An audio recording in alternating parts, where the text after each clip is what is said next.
This is The Gorge. It's a podcast where my friends and I get together and we gorge ourselves on what's happening in the world of video games and entertainment. The Gorge, we haven't done one of these in a little while. We've done other ones. The Gorge is brought to you by Patreon. That's patreon.com/thegorge, where for just $5 a month you gain access to not one but two entire podcasts. $5 gets you Takeout, a monthly commentary track where we don't feel like playing something, so we watch something and talk over it instead. And $2 used to be the grab bag tier, so basically every other little thing we did got thrown in there, so there's a ton of backlog if you want to hear more of our beautiful voices. But now it's the reboot tier. It's the tier that you pay if you want to hear our extremely excellent TTRPG that we play often. And yeah, you get it more than once a month for just $2. So yeah. Keep that in mind. You get a lot of it. It happens often. Because we like playing it. The thing is, Ben will be like, do you guys want to do this other stuff or reboot? And we will always say reboot is the problem. Like, it's not really a choice, right? Like, the choice is between other stuff and tabletop RPG is a thing we really, really like. So it's usually reboot. That means you get it more than once a month, though, which is nice. Yeah. And all of that and more for just $2 a month at patreon.com/thegorge. Look, yeah. Our reboot series costs $2 a month. You get at least 2 issues a month. Mm-hmm. So you're already doing better than most Western comics. Yeah. You're paying Shonen Jump app prices. Yeah. For your comic book story. So just keep that in mind. You know, like and plus, I think our shit's better than most Western comics. That's right, because we're funny. Like I'm subscribed to a lot of stuff, a lot of comics per month. They only come out once a month. They're like $7 an issue. It's crazy. You can get two at least 2 issues a month for $2. That's nothing, folks. That's nothing. It and is you a get a bunch of other and stuff. Pound bargain. And you get the entire back catalog of all of the other stuff we've ever done. It's a lot. We've been doing this for a really long time. So yeah, patreon.com/thegorge. And now on to the rest of the episode. Now that I'm done with the spiel. We're just doing a roundup, right? Yeah. Just it's been a while since we've done one of these.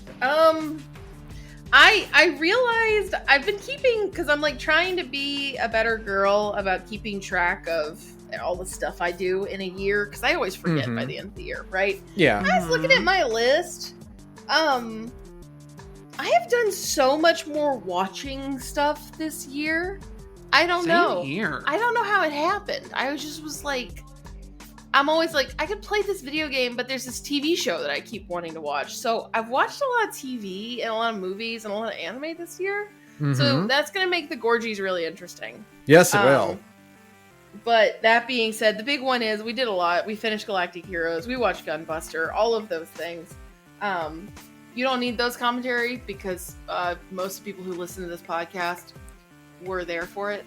Yeah. So that's fine. And if you weren't, consider joining our Discord so you can be there for future Anime Sundays. That's right. We're keeping it going. Yeah. Gunbuster kicked out. Oh, what? Yeah, Gunbuster. I will say we should talk a little bit about Gunbuster and Galactic Heroes. We've been watching Galactic Heroes every week for like 6 months. That's true. Galactic Heroes is good. It's a defining anime. Yeah, we basically did 2 like genre defining animes back to back, and then we're gonna do the Gundam movies, so we're just gonna keep it rolling. Mm-hmm. Well, before we do the Gundam movies, we're gonna do Die Buster, the sequel to Gunbuster. Right.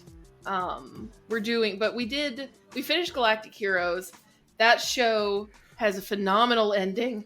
I do see what people say about the last story arc, like basically kind of everything that encapsulated the 4th opening and ending was kind of weak, not as interesting. It kind of runs out of steam. I get it. There's like some really good stuff in there, like, don't get me wrong. It's okay. I'm gonna say something about it that like I kind of was tossing in my head and why it didn't click with me. It had the Death Note problem. Where it should have ended where everyone agrees it should have ended. Yeah. Like, that should have been it. I think having this having been my second watch through, I think the thing that stands out to me now more than it did the first time is how it's not just that it should have ended where everyone agrees it should have ended, because that would have been a great place to end that series. It's that the plot line they choose to continue with immediately after it highlights the writing weakness of that entire, like, the singular big one. Like, there's a couple, like, there's a few little ones and not little ones. There's a few lesser ones in there. Like, again, like it's a 70s science fiction thing. It doesn't have like a great conception of like giving its women a whole lot of agency in the plot. Like, I don't like that. I also understand, like, you know, I'm getting what I'm getting out of science fiction that was written in the 70s. There's only so much you can do about that.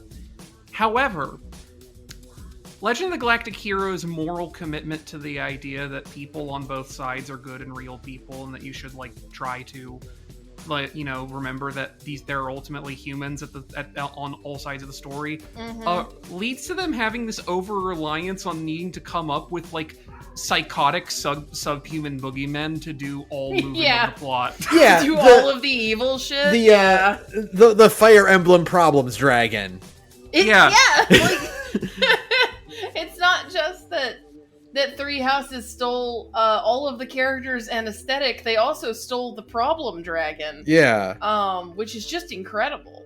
It's like this weird devotion to making sure everybody, like, nobody's really in the wrong. Like, you never have to feel bad about anything that anyone who's in the main cast does. Yeah. It's very, they're not willing to, like, not to dance around it too much. They're just not willing to let Ruenthal actually be, like, a huge asshole and do something wrong, right? God forbid.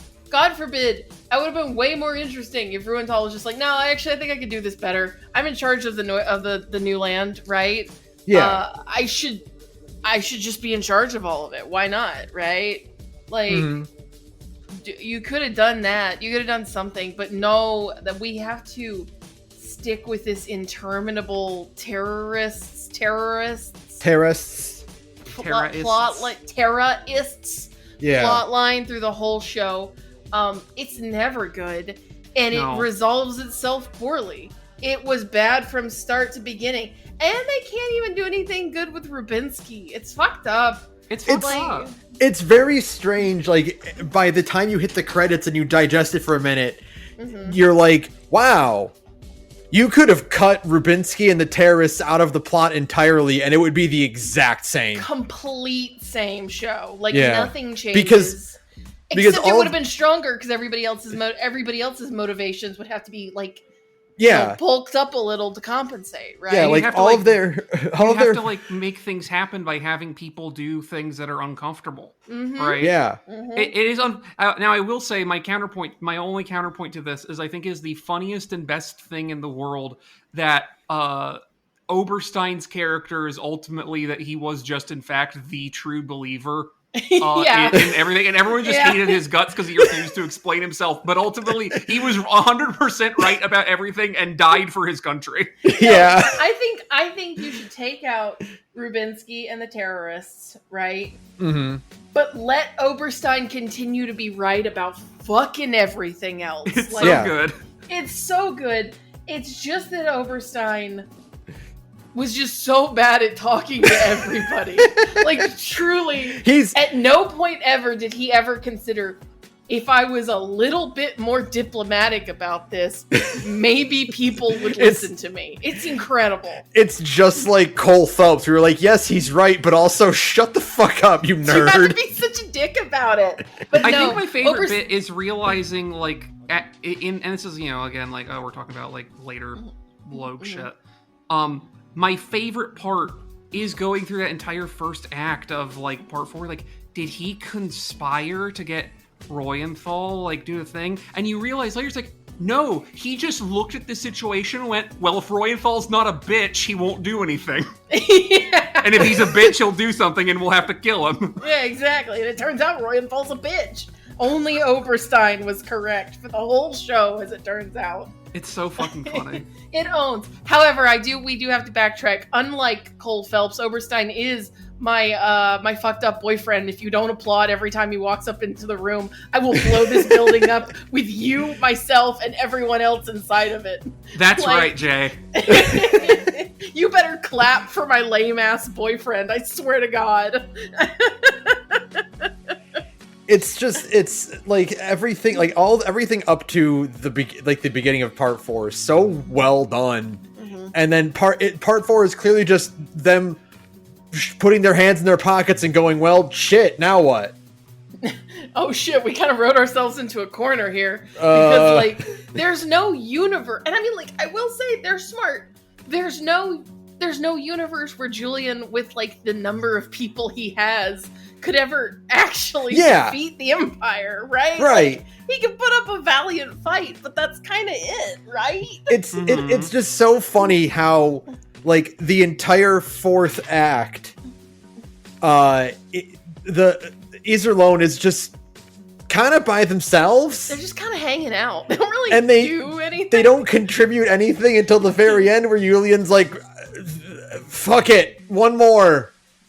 Why not? They don't really, like, do anything for the whole, which is honestly fine, because if I had one thing, it's that Empire boys are just better. They're all just better. Uh-huh. I'm sorry. Like, they're all more interesting. They're all way more fucked up. Everybody's got problems for days. Everybody has to adhere to their dumbass code of honor that is stupid and sucks. Mm-hmm. And it makes them all insane, right? They're all like extremely devoted to Reinhard, understandably so. But, like, they're all just crazy about it. It owns. They're so much more interesting. I'm sorry. Yeah. Like, basically, as soon as you remove Yang from the equation, it's like, oh no. Actually, you guys can't carry this show on your own. Yeah, Whoops.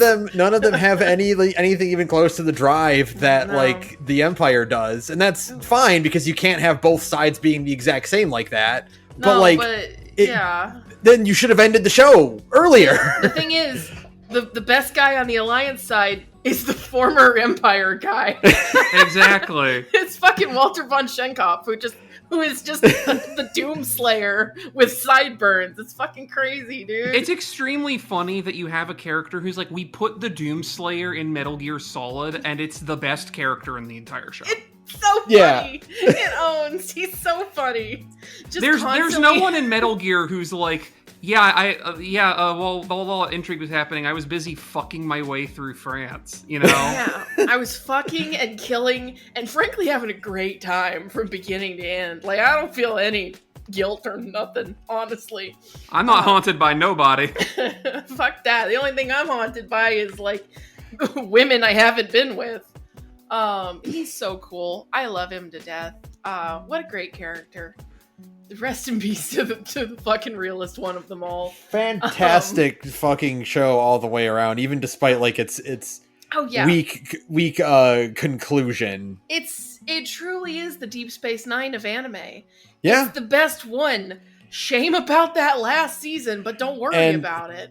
And much like Deep Space Nine, Logue would be vastly improved if Quark was just there. Quark in it. He should be. I mean, they already have the Fazani, right? Yeah. Just give him big ears. It's fine. Just Quark should just be there. Yeah. What it should be is Quark should inexplicably be on both sides. Yeah, just showing up all the time. Yeah. Just sometimes he's in an Alliance uniform, sometimes he's in an Imperial uniform. Yeah. You should finally now, nearly 3 decades late, do an English dub for that, and have Rubinsky just be played by Quark's actor.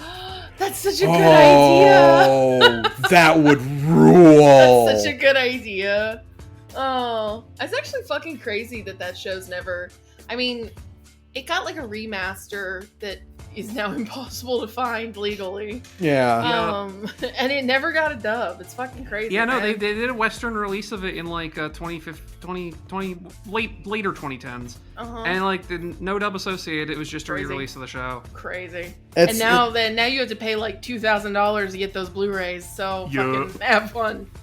And they weren't cheap when they came out either. They were like $900 when they came out. Yeah. And like the remake has a dub now. Oh yeah, but who wants to watch that shit? Yeah, which means though that like they're never dubbing the original one. They're never going back to the original one. Have you? I mean, that remake is so sauceless. It's disgusting. Yo, it sure is. It's the most sauceless it's ever been because like yes, like the remake is clearly being made on a budget as well, and yes, the original Legends of the Galactic Heroes was also made on a budget.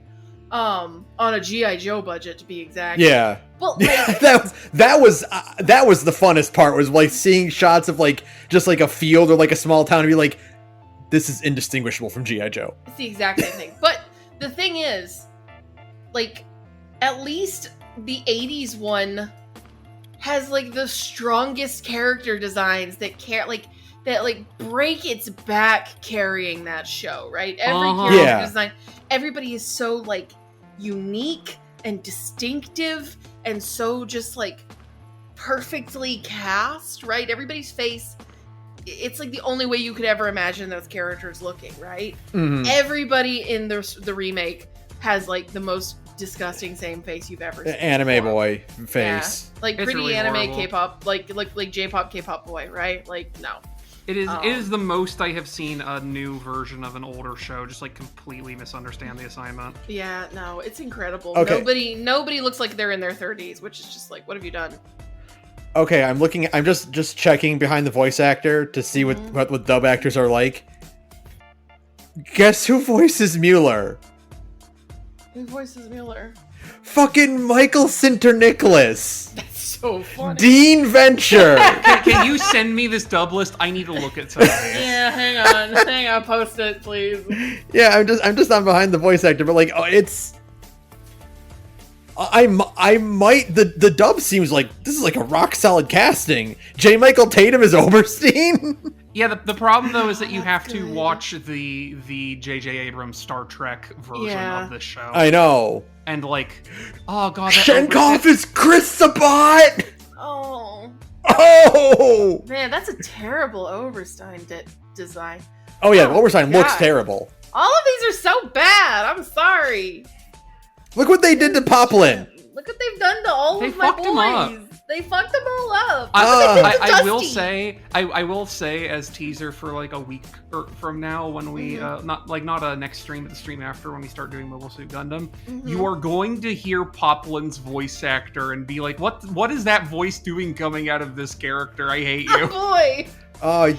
Fucking Yulian looks like a harem anime protagonist. Yeah. He's the most self-insert it's ever been. Oh my god. Well, it's just so bad. It's so bad. But Legends of the Galactic Heroes is good despite everything. Yeah. Despite its kind of weak final season, the rest of the show is extremely solid. It's a show that like immediately unlocks your like understanding of like an entire subgenre of anime. Yeah, right? For sure. Much like we're gonna watch Utena in a couple weeks after we get through a few other things on anime night. Utena will also do that to you. You will at the end of it just be like, I understand now. That's how I felt watching Gunbuster. I was like, I get it. I've literally watched and liked 2 different anime that I know are directly referential to Utena, so I'm expecting that. One of them being G-Witch, obviously. And the other one being Sara Zanmai, which is a bizarre anime that is from, I think, the director of that anime. Yes, and is like, he does things that I understand to be in conversation with that show in a bizarre way. But that anime is also good. Or I'm not doing that for... That one's not a good stream night show because even though it's only a half a core, it's a very repetitive show. Sure. It kind of does... it has like repeating musical bits and stuff, like every single episode that play out exactly the same. Okay. It would be. I entertained the possibility of having the Utena things being like, we'll do 3 episodes of Utena and then 1 of Sara Zanmai. But I tried to math out that to like be reasonable. It's like, nah, it's just not worth it. Yeah, no. Plus, Utena is just good. And then we can watch the movie, which also kicks ass in a very different but also awesome way. Yeah, so it's just been fun. We're just watching like foundational anime like Gunbuster, which kicks ass. Yeah. Holy shit. By the way, can we just call it what it is now? We formed an anime club on our Discord. We did form an anime club on our Discord, yes. We did.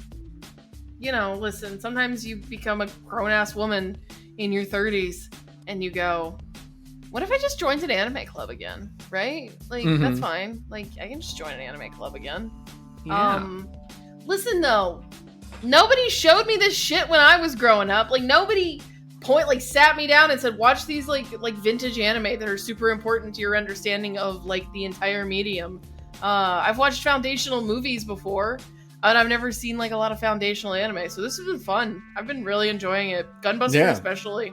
I just think Gunbuster is so fucking cool. Like, what a good ass show from start to finish. It's like the most like solidly constructed 6 episodes of anything I've ever seen. I love it.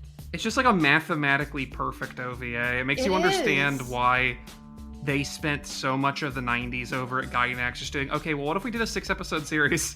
Yeah. Yeah. Because it's so easy. It's perfect. And then, you know, they did like, I love Gunbuster. And it makes sense because I like Gurren Lagann a lot. So this is just Gurren Lagann's grandpa.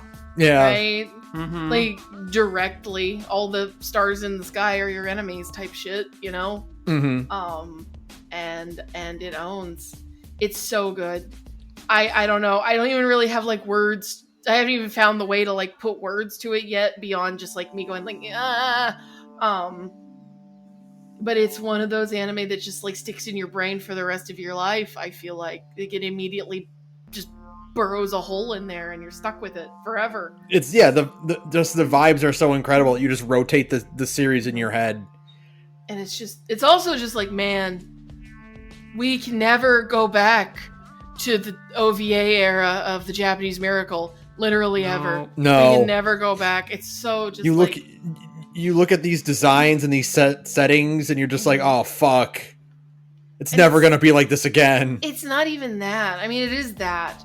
But it's also just like the texture of line work and the quality of color and like the real physicality of light, because they were actually shining light through a cell. So like when the sun is blinding in an old anime, it's because you're literally being blinded by light, and all these small things, you know, sparkling tears are genuinely sparkling, right?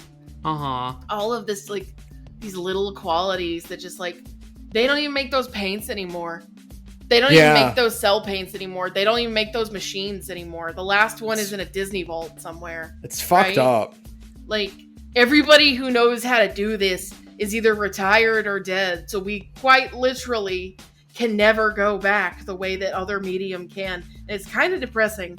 It's like really good because like when we, you know, in video games, you can make stuff that can just run on old NES hardwares. Yeah. Right? Like people can still do that. You can make video games that look like old 90s games and you know, all of this. People very famously, the George Clooney movie Good Night and Good Luck was shot on vintage film equipment to give it the correct look, right? And all the music was diegetic because of course it was. And so like you can replicate those textures everywhere else, but like there is no filter that can make your vintage anime look right. Like your vintage anime homage look right. I remember that Megalobox was supposed to like emulate that style, but it's not. Like it's trying, but it's not. It's it doesn't quite get that. It can't, because you can't. It's because you can't conversion from digital to physical paint, right? You physically cannot replicate that with digital. Yeah, it's crazy. It's like, man, that was like the existential dread I was having while watching Gunbuster, because like I went to school for animation for a little while. I dropped out, but I went to school for it. And you're just like watching it, you're just dragging your hands down your face, like, oh my god, we can't do this again. Yeah. We have to at some point for Anime Club. Anime Sunday, we do need to do Keep Your Hands Off Azakan. Yes, because that is one, because it's not just, oh, it's our school animation club. It is specifically doing like, we're going to make our independent anime the way that you used to have to. Right. And so you get lots of like history lessons about how like fucking I love that. classic animation Yeah. techniques and shit work. Yes, we'll definitely watch Keep Your Hands Off Isaacin then. Oh, that sounds fun. Yeah, Gunbuster's good. Gunbuster is just so, like, I don't know. Gunbuster It goes in such places that you just don't even expect, right?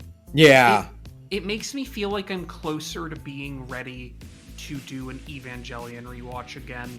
Yes. Not because I ever feel the need to particularly like I remember what happened in Evangelion full well. Thank you very much. Sure. But Gunbuster is the thing that finally made me realize, like, the thing about Anno is that Anno's preferred method of communication is like weird multi-layered parody. Yes. And how much of Evangelion, because I was having this conversation with someone while I was in Boston where it's like, it's always been weird to me that Evangelion is something that gets kind of carted out to people as like, oh, this is the anime you should watch, like, when they've watched 2 anime before, right? Because so much of that show is just doing these insane deep cut references to stuff Anno either worked on or watched growing up. Yeah. You, like, miss a good 3/4 of the show if you haven't watched all that shit.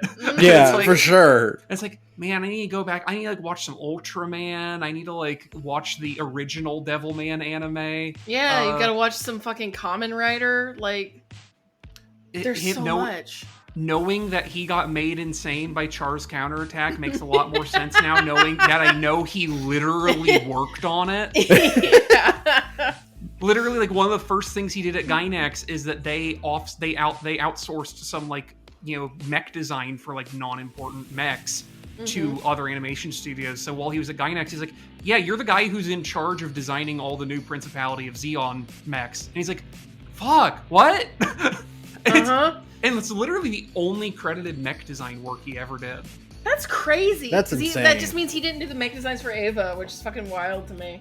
Yeah, Crazy. no, that's a different artist. That's awesome. I forget what his name is, but he worked on G-Quux as well, which is why all the Gundams in that show look crazy. That makes sense. That makes sense. Yeah, no, it's just, I don't know. Gunbuster's good. I don't know. Really good. It's just one of those weird. I love a good story about time dilation in space. It's like that weird tone of, like, going back and forth between, like, it's a sports anime, but it's also kind of an existential horror about space travel anime. It's also been inspired by the fucking Forever War, right? Yeah. Like, all of this shit, it owns. Hideaki Anno was on one. He's always on one in the coolest way. I think the other thing that struck me about Gunbuster that I really like about his, like, creative voice is that there is no moment so serious or heartfelt that he can slip in something that's not a joke, but the punchline to the joke you didn't know he was telling you. Right. Like, when they have that whole thing of, like, you have that dramatic sequence where, you know, like, where Coach is, like, has space radiation sickness and they're doing this climactic battle and knowing that he might be dead by the time they get back, and it's heartbreaking because, you know, one of your 2 main girls is, like, in love with him and had to send him off and all this tension shit, and you get back, he's still alive, and she runs and cries to him and goes, Kochiro, because his real ass name is Coach. Yeah. It's not his title, it is his given name is Coach. His actual name is just Koshiro. It's so good. It had me howling. Like, of course his name is Koichiro. Are you fucking kidding me? I literally had a moment in episode 1 where I was about to say, if I recall rightly, his first name is, and I thought about it, I'm like, wait, I think that might be a joke later. I'm going to keep that to myself. Yeah, good. I'm glad you did, because that was just, like, the most immaculate reveal. No, great show. Stays in your brain forever. I liked it a lot. Yeah. I literally might make my friends watch it tomorrow so I can, or on Thursday, so I can, like, subject more people to Gunbuster, and just so I can watch it again. You should. It's good as fuck. It's really good, yeah. So, I'm really looking forward to Diebuster. Yeah, that is a show that is, as I've said, completely different in every imaginable way. Cool. But it is the one that will make you go, like, you find out, like, I don't remember, like, where exactly he is in the credits, but even though Imaishi didn't direct it, he did work on. Oh, he was the mech designer on it, actually. Oh, okay. Is what I'll say. And you look at that and you see some of the mechanical designs in that, and you see all that show's aesthetic and everything, and you go, Imaishi is such a hack fraud. Everything he's done at Trigger is him just going, fuck, I loved Die Buster. Cool. Imaishi pitching a new show at his studio that he owns or runs or whatever. He's like, you know what would be cool if we did something that's kind of doing a reference to Die Buster? I was like, shut the fuck up, Imaishi. You said that 5 times now. Oh man. And actually, what I will say is, because it's actually related to that. So like Tsurumaki is the director on Die Buster, and he you know, he's a director. He's a very popular director. He does lots of work over at Gainax and now Kara. But he was also the main director of FLCL, right? Okay. Like the different episodes had like sub-directors who were in charge of this, that, or the other, but he was the main director of that show.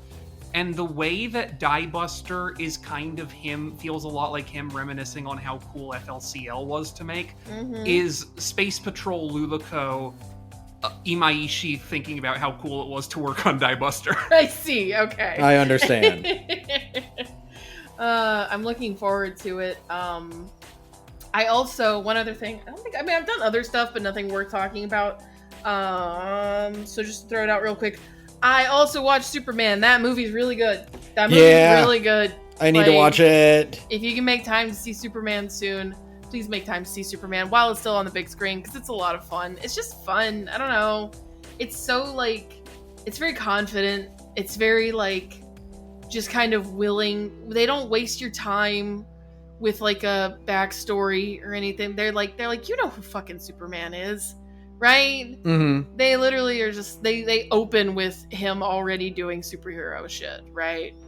And because you don't need to see baby in a pod sent from Krypton to Earth, found in a cornfield in Kansas. Everybody knows. It's the same thing as fucking Spider-Man, right? You don't need to show Uncle Ben getting shot for the 15th time. Like, we all know. And Superman does that. And it's just like,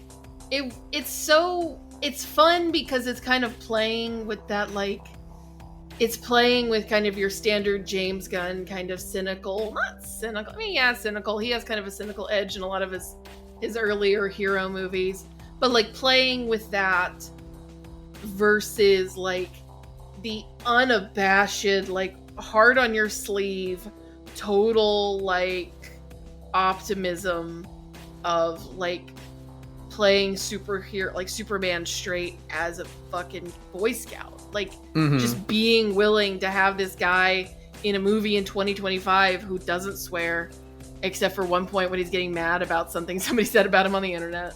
That's great. I love that. That's really good. It owns. But he says golly and gosh and all that shit, and like he saves squirrels. There's a scene, I won't say what, but there's a scene where they take the time to show him saving a squirrel from being squished. And apparently test audiences hated it because they thought it was fucking stupid. They're like, why is he saving this squirrel? It's so stupid that he would spend time to save the squirrel. So they took it out, right? Mm-hmm. And then James Gunn says, I was laying awake at night going, we got to put the squirrel back in. We have to put the squirrel back in. And they put the squirrel back in. Test audiences sound like dumb fucks. I would love to see Superman save a tiny animal. Yeah, no. That's the Superman. Yeah, save that's squirrel. Superman. That's Superman. And it's just like, that's like so emblematic of what that character is, and being willing to keep that in and be like, yeah, it's corny. But it's like the idea that like, the guy who plays Superman, like, because they fought a lot too with keeping the trunks, right? They weren't sure if they wanted to keep the red trunks because the red trunks are kind of a dated, like, strongman signifier, right? They're like, do we keep the trunks? They tried a lot of designs without the trunks. The guy who plays Superman, whose name is David Cornsweet, by the way, that's just his name. Yeah, he's from Kansas. Yeah.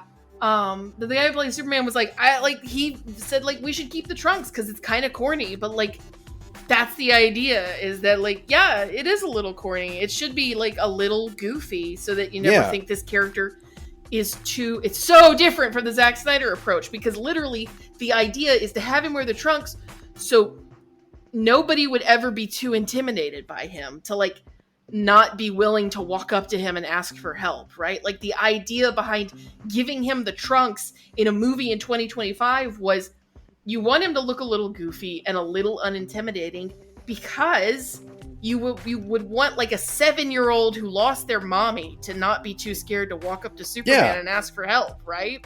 You want him to look like the idea of Superman everyone has in their heads. Exactly. And so they kept the trunks for that reason. I mean, there's so many little decisions being made throughout the whole movie of stuff like that, of just being willing to go like, yeah, it's a little corny. And yeah, you know, like we're aware that it's a little corny, but like that's why it's good too. Like it's okay to be kind of corny and wear your heart on your sleeve and just be like kind of lame sometimes. Like that's cool. You should be happy to be lame sometimes. I love that shit. It was so good. The movie's great.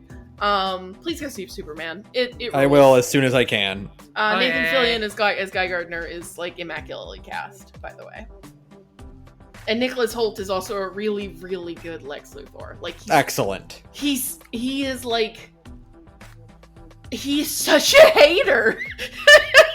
It's amazing. Like he's like the biggest hater of all time for the dumbest bullshit reason, and it owns. So yeah, incredible understanding of all the characters. I love it a lot. The movie has a Daily Planet subplot. Good. Can you imagine? Like, there's actually like a plot, like a Daily Planet subplot running across the whole thing that works perfectly and ties into everything at the very end. It's great. Go see it. See it on the big screen while I still can. Now you need to go watch My Adventures of Superman. I do. That's next. I really want to. I've been watching all this. I'm watching all this shit, right? Speaking of things that wear their anime influences on their sleeve. That's correct. Fucking Moss is over here being like, Kara's gonna look like Android 18. That's correct. I'm going to add it to the docket. I've been watching enough stuff. Why not more anime? But yeah, that's all I got. You're right to just call it an anime, by the way. It is just an anime after a certain point. Yeah, no, totally. They would be thrilled by the comparison. They'd be through the roof. Fucking yeah. Yeah. Did I talk last week about how I watched the first season of White Lotus? I don't like. No, I don't think. No. So. Damn it. Okay. Quick. I think last week you talked about Apothecary Diaries and Righteous Gemstones. Okay. I also watched the first season of White Lotus. I didn't like it, but I still want to watch season 2. Fascinating show about horrible people. I don't recommend it yet. Maybe if I like season 2, but right now it's mostly show about rich people who suck. But it is also kind of captivating in that way. So I don't know. I'll touch back in. We'll see. Yeah, that's it. I'm done. Sorry. Okay. You ain't gotta apologize. Who's next? We already talked for 30 minutes. Oh my god. We're here for 8 hours. We had lots of anime to discuss. We did. We had so much anime to talk about. What? I guess I can go next. I feel like mine's been pretty uneventful. I finished Danganronpa V3. Yay! I guess I just did that last week, so yeah, it wouldn't have come up on a thing.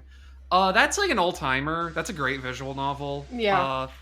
It's got a lot of fun stuff going on. It's got a great cast. It's also like really perfect if you consume it the exact way I did, which is reading 1 and 2 when they were being LP'd on something awful a million years ago, and like getting all the gently caressed and stuff like that, and like kind of remembering some of it, but not really a ton, and going, I wonder if that will matter. It will, but also it's kind of like the optimal way to experience that, I think. It is written in a way where it's like, you have a vague memory of 1 and 2, right? Perfect. Just kind of like the ghost of a recollection, yeah. Yeah, exactly. Yeah. So that was a lot of fun. Did all the anime shit that we already talked about. I still haven't started Apothecary Diaries. I keep meaning to. I just keep putting it off. I went to MetroCon for a day because a friend of mine was like, I have a spare exhibitor pass. Do you want to stop by and say hi? And I'm like, well, yeah, obviously. By which I mean, I actually offered to see them first, and they're like, hey, by the way, and not the other way around. They did not have to bribe me to come see them.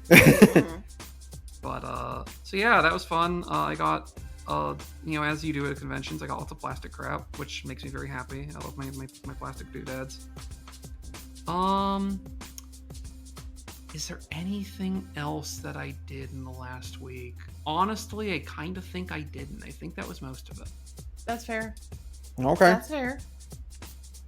Most of everything we did, we already talked about, so that worked out. Yeah, or we did as a group. So. Yeah. Okay, I've done a few major things. Since recording a podcast when I was on the podcast, Summer Games Done Quick happened, and I was there for it. Oh yeah, that's right. You get to work it. Yeah, I did volunteering work this year again. And my goal is to next year be on the stage. Okay. Because I set a PB in the practice room.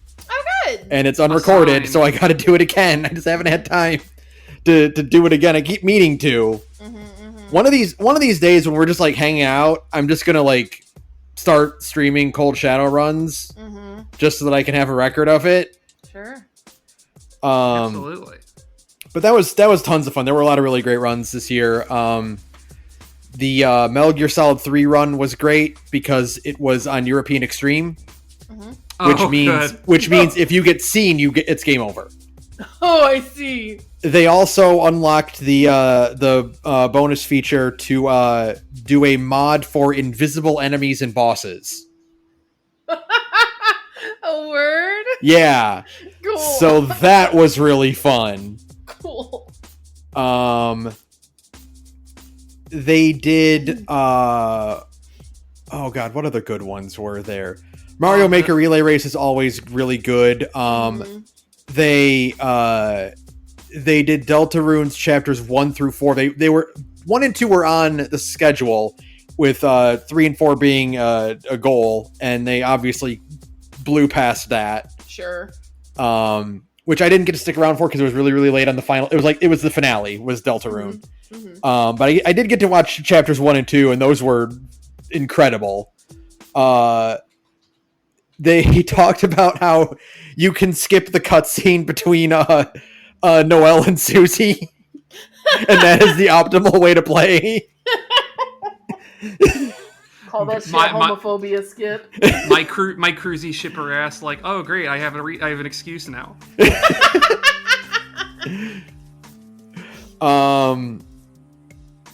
They did a cool feature for Mega Man 3 where it turns out on the Japanese version there is some debug dev commands still in the game, where if you have a controller plugged into the player 2 slot, you can manipulate whether or not some enemies move, and you can also give yourself a super jump to escape from falling from pits. I see. Which reworks how you play that game. Yeah, in a significant way. If you don't have to worry about pits or anything like that, because that means you're not using Rush Jet for anything.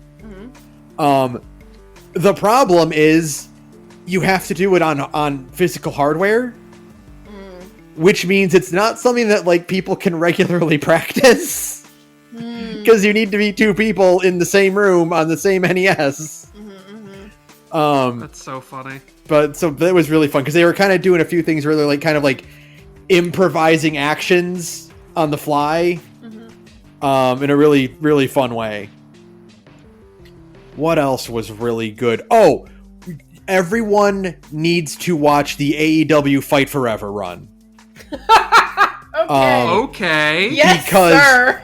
Because that's a wrestling game, and they got a wrestling audience in the crowd. Oh, that's fuck great. Yeah. With fucking signs and like chants and everything. Okay, that sounds great.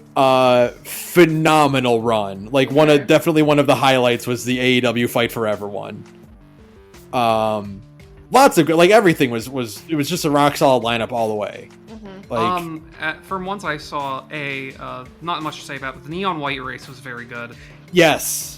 That was a 4-player glitchless whatever. It was I just love seeing that game exploded. Yeah. That is a highly explodable video game. Yeah.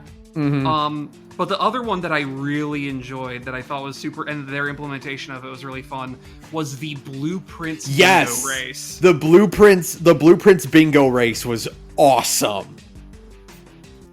That was so cool. I don't. Did you watch it, Sarah? I started it, but I can't. I tried to like watch it while I was working, which is impossible. Yes. Okay. Yeah, I have to actually pay attention a little. So tell me about it.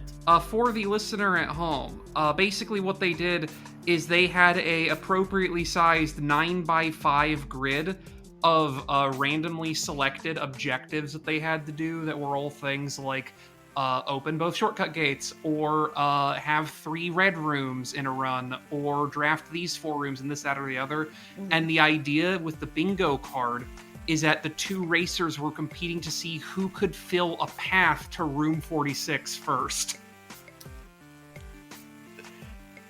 Yeah, it's very cool. I started it, and it's extremely just like fun. That's a game that really makes your brain feel kind of like itchy when you watch people play at a high level, right? For sure. Like same with Balatro. Like watching high level speedrun Balatro is like it's not uncomfortable. No. But like you feel like you're on a ride that's rattling a little more than it probably should be. Yeah, exactly. Or like when you're in the car with someone who like maybe takes turns a little harder than you would. And you're you feel a little unsafe all of a sudden. Yeah, absolutely. No, but just really great runs. I also recommend watching the Bouncer run. Just to see high level, because it was a 3-way race where everyone played a different of the 3 main characters. Okay. That's so fun. they all kind of do the same levels, but they have different techniques to go with like each character. Mm-hmm. So it's all different approaches to it. So it was really fun. Okay. And also it's the fucking bouncer. Yeah, the bouncer. The bouncer. Yeah, it's important. Yes. Yeah. That was a great week in Minneapolis. Sure. I love going to GDQ. I love hanging out with people. I stayed at a hotel that was not at the main convention center because my sister works for a hotel company, and so she got me a sweet family discount. Oh, that's nice. Hell yeah. The walk from my hotel to the event had a conveyor belt sushi restaurant between them. I see. Which was a problem. Yeah, I because it's like, well, it's literally right there. Yeah. I'm not gonna walk to the fucking Jimmy John's that's out of my way. Like, I'm going back to my hotel and I'm hungry. I walk past the door to get to my hotel. Yeah, no, I might as well. And it's conveyor belt sushi, so you can have exactly as much as you want. And right? I don't have to wait. No. You just sit down and you take you get a couple plates, you eat as much as you need, no more and no less, and you're done. Yeah. In and out, 20 minutes. Man, I'd kill for some conveyor belt sushi right now. Are you fucking Well, when you come up for YumaCon, we'll go to the conveyor belt sushi place near us. Fuck yes, that sounds great. Yay. But that was a ton. I love games done quick. It is like one of the highlights of my year, and we raised 2.4 million this year. Wow, awesome. Yeah, very exciting. That's awesome. Crushed it. I have been playing Pipistrello and the Cursed Yo-Yo. Okay. If you like Link's Awakening, you should play Pipistrello and the Cursed Yo-Yo. Okay. It is a Game Boy Advance game. Like, it's the most Game Boy Advance game ever. Like, to the point where I heard fucking Ruby and Sapphire horns. Isn't that the game by the Shovel Knight guys? No, the Shovel Knight guys... That's Mina the Hollower. Yeah, Mina the Hollower. Okay. Which is a Game Boy Color game. Oh, excuse me. Pipistrello is a Game Boy Advance game. Okay, thank you. Yeah. It was, I will say it was funny, because a little bit, like, I want to say a couple months ago now, I was listening to the Giga Boys over at that other lesser podcast. Were talking about that exact same confusion point, and they were talking about Pipistrello because they like those people obviously really like Pipistrello, and I remember them being like, it's kind of awkward that Mina the Hollower has been in development for so long and is a very similar kind of game, and it's going to be coming out several months after Pipistrello and just not be as interesting in any particular way because Pipistrello is just that good. Yeah. Pipistrello does it has this movement tech in it that's very hard to describe, I feel like. You just kind of have to get your hands on it. So like, basically Pipistrello is the main character. Pippi is the I think he's the 20th regional champion, or he came in 20th at the regional champions for yo-yoing. No, he came in way worse than 20th. Yeah. Right. Like yo-yoing is his passion, but like he brags about coming in like near the bottom of regionals. I believe he was like the 300 and something. It was So 300th. But so like all of his attacks and whatnot are yo-yo based, you know. You have a dash that can get you over bodies of water with Walk the Dog, where he just flings a yo-yo out, and as it's spinning, it carries him across like an area. You get a really cool technique where if you jump and throw the yo-yo out at a wall, it will bounce you backward, and you use that to cross. That's your long jump. Like, if there's a pit that you can't jump over, you have to find a way to set up a wall that you can bounce backwards off of. Okay. And you get a lot of hang time with that. Yeah. So you'll have an area where it's like this curving maze of a bottomless pit, and you're just ping-ponging off of walls. I see. Okay. To get across there. Because like you'll stay in the air as long as you're in the bounce back animation. And you have like a second of hang time to adjust your position so you can face the right direction and bounce off the next wall. And it's awkward at first, but then it clicks and it gets really intuitive. Yeah. Oh, I should mention, by the way, one thing I discovered at GDQ that's been itching at my brain is they had a wall of free pinball machines, and I got really into pinball. Considering you have like a basement bar, I feel like you have to complete your transition to that kind of guy by having a pinball machine. I already have the Marvel vs. Capcom fighting cabinet. Yeah, you might as well just have a pinball machine too, right? I might have to look into getting a pinball machine at some point. I feel like now, correct me if I'm wrong. I don't live up there, so like I'm not sure. I thought you were legally required to own a pinball machine in your home if you lived in Michigan. You say that. One of my friends does have a pinball machine in his basement. That's what we're saying. That's what I'm saying. Yeah, dude. It's the one who also has the kick-ass bar in his basement. I feel like you should have a Spider-Man pinball machine, right? I bet one of them are good. The one that I was playing a lot though was, weirdly enough, the Walking Dead one. That's so funny. Okay. I was like, I mean, we might as well. I was like out of the walls of machines, I'm like, this is the one that's the most fun. I bet that's a cheap pinball machine to get too. Probably. Because that IP is so like devalued now. Because like a pinball machine is like any other video game, truly, where like the better the IP, the more valuable the game, right? Yeah. So, I'm just gonna look up real quick. Like how much? Like where do you even buy a pinball machine? Arcade One Up sells them. Okay, that makes sense. Let me just see. I'm just gonna see what the average. I mean, it's gotta be like what, like $5? I'm gonna say like $500 to $1,200, maybe $2,000, depending on like elaborateness. Yeah, that's about right. Okay. Yeah, that sounds about right to me. Yeah. It's like you can get a decent little cheap one with like a couple bleep loops and some lights for $500. I mean, you can do that. You can get an arcade cabinet for $500. You know, so they sell them at the Best Buy, and I have no idea who actually buys them. I don't know who walks out of Best Buy with an arcade cabinet, right? Like my dad. You stick it. Oh. I guess that's true. Oh, you know what? No, never mind. These cost a lot of these are costing like $12,000. Really? Yeah. Wow. I guess it makes for sense a used one. God. Oh no. Because there's so many moving parts, right? Yeah, and it and metal. Yeah, there are like my friend who has one. His doesn't work, and he can't really get it fixed because it's so old that they just don't make parts for it anymore. Mm-hmm. I think there was a subplot in Disco Elysium about this. Yeah. Oh god, I'm looking on like eBay, and like ones that aren't completely fucked and broken are like no. Maybe I'm gonna have to let that dream die. Maybe I'll have to find like a good barcade near me that has pinball machines. Yeah, because like some of these are like like a used one in good condition is like $6,000. Yeah. That's what crazy. the fuck?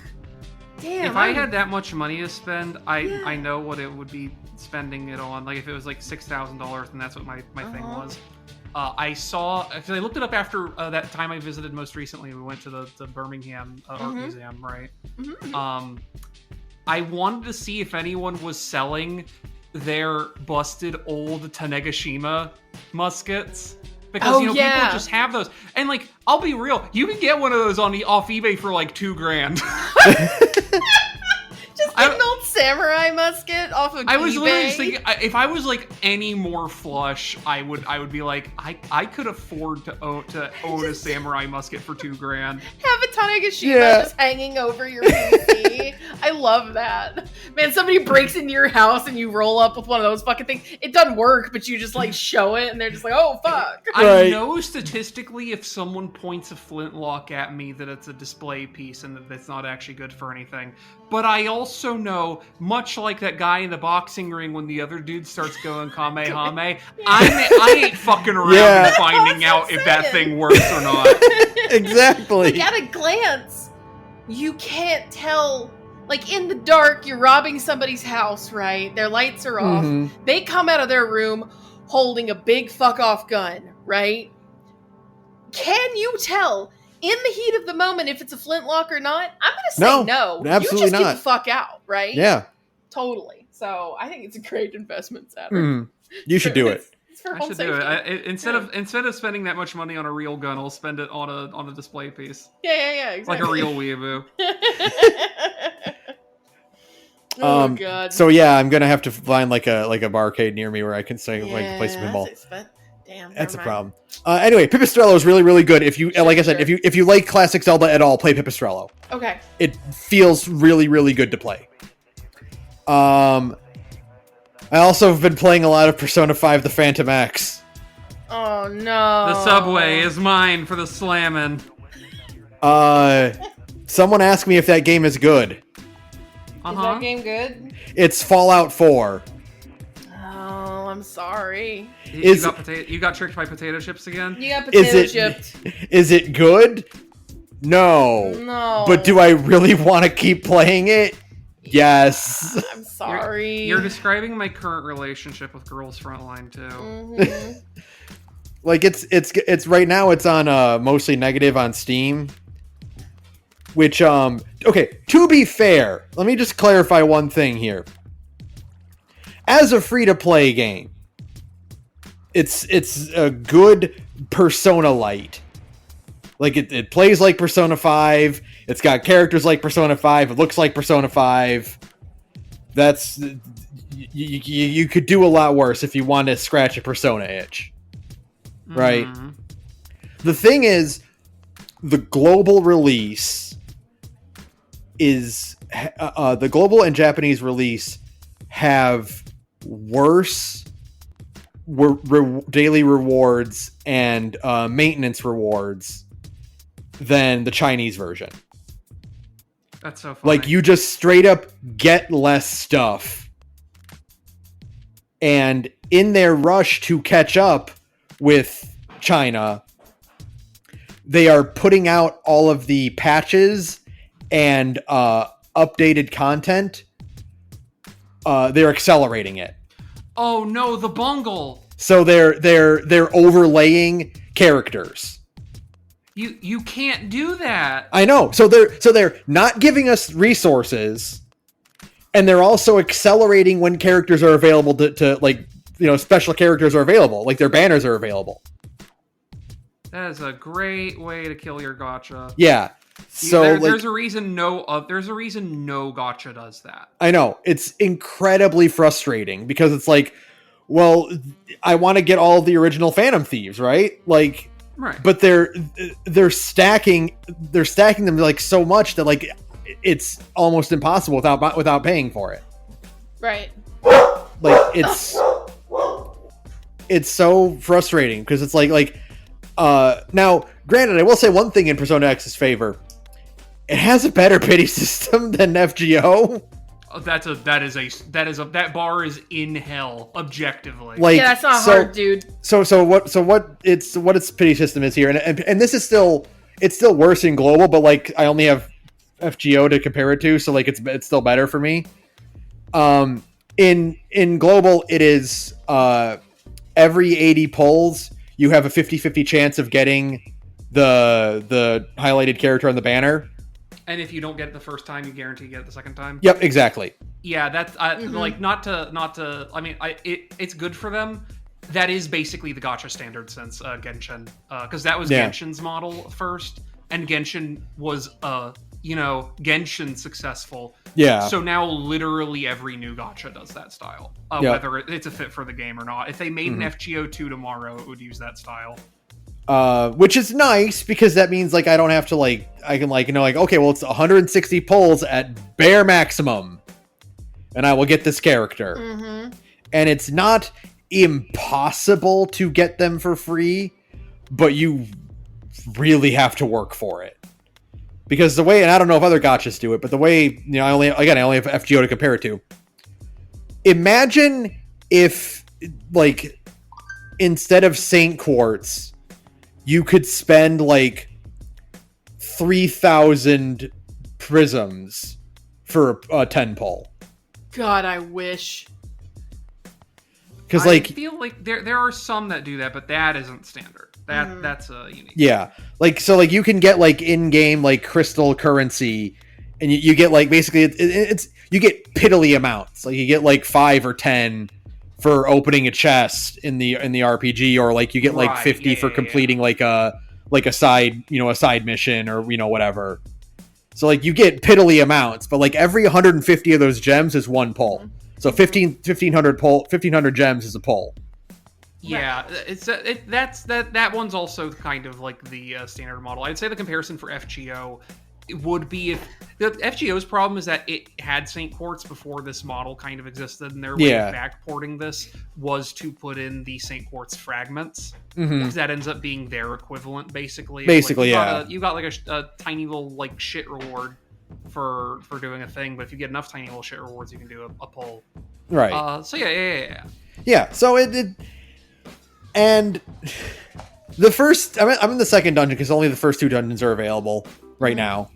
And yeah, Subway Slammer is hilarious. It's a funny meme. I'm happy because the first 2 dungeons aren't bad, but they're also a massive step down from P5. Sure. But fortunately, the current writer of the game is yeah, we fucking fired that guy because his first 2 villains were so stupid that no one liked. Yeah. Went on Twitter to be yeah, this guy fucking sucked and no one liked these ideas. He's gone. We're doing way better now. Lord, I see what you've done for P5X, and Minase is right there. You could just send him to the guillotine. Have you considered just being rid of him forever? OC1 is apparently fine, but we don't have to accept just fine. We can have good. OC1 is fine, but OC1 is also basically on the level of the bottom quarter of Higashide's output. It's just no, send the forest. Send him to the forest. It's forest time. We can have so much more. Into the cornfield. That's right. Away with you. But yeah, no, it's the problem is that it's Persona 5, and I like Persona 5 a lot. No, that's fair. Even if it's bad, that's fair. It's totally justified that it's the reviews on C are mostly negative right now. Totally justified, but also I'm still playing it. And sure. I did pull Yusuke ahead of early, so yay! Now I can save it for Makoto. Yay! I feel like I had something else to say. I had something else to say about it, but now I can't remember what it was. Oh no. It'll come to me later. That's really about it. Besides all the stuff that we've been doing, publicly and in a group context, the stuff we've been streaming, that kind of thing. since getting back from GDQ, I've been like in the middle of job hunting and stuff, and that's all paid off finally. So I can good for you. by next week I might have like some free time to kind of get some things in order and get back to a reliable schedule. Oh, one more thing. Oh, I mentioned a while ago I was playing 358 over 2 days. Yeah. And I noticed one day looking at my screen, I was like, the screen looks kind of yellowy. That's not good. And I looked it up, and apparently this is a thing that can happen to 3DSs where if they're not in use for a while, where condensation builds up behind the screen, behind like the bottom screen, and it can cause like severe yellowing. Yeah. The solution is to leave it on like a pure white screen and just leave your 3DS like open and plugged in for so like a week, because what you needed to do is heat up internally to evaporate that water. Yeah.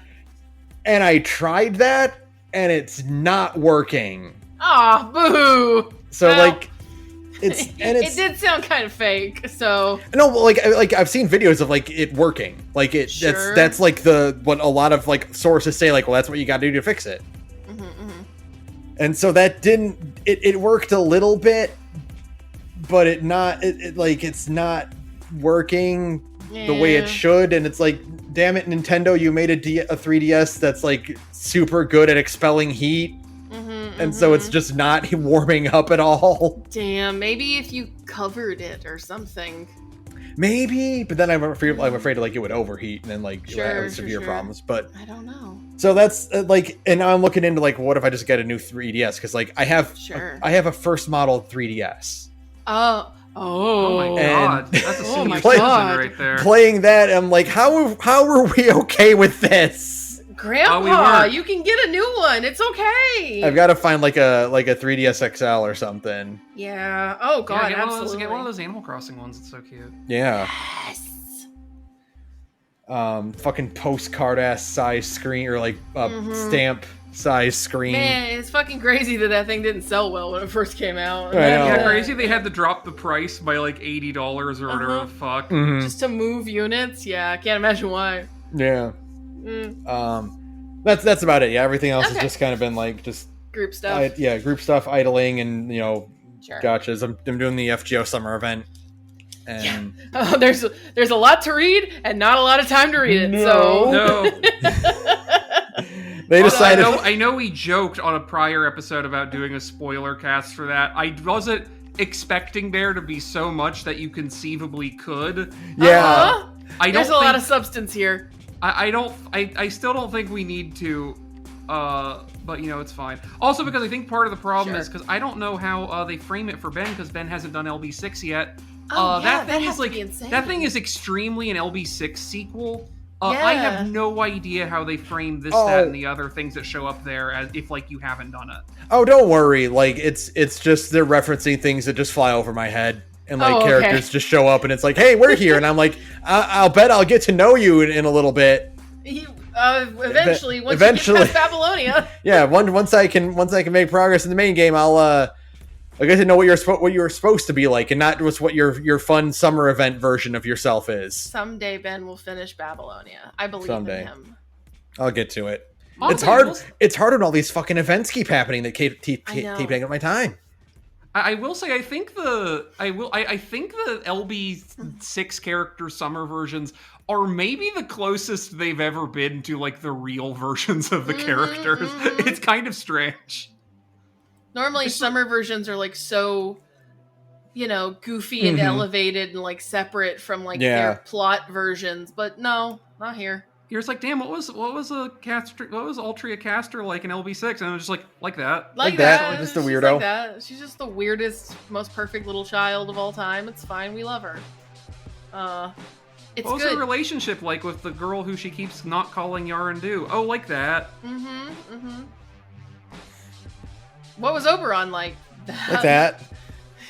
He had different outfits that weren't as cute, but like he was mostly like that. I think the only one who is like obviously very different is Morgan, and like that's it. Okay. I can't wait to see everyone else is kind of just doing. Everyone else is very much like they were in like LB6, but obviously because they obviously domesticated now, but like not that much.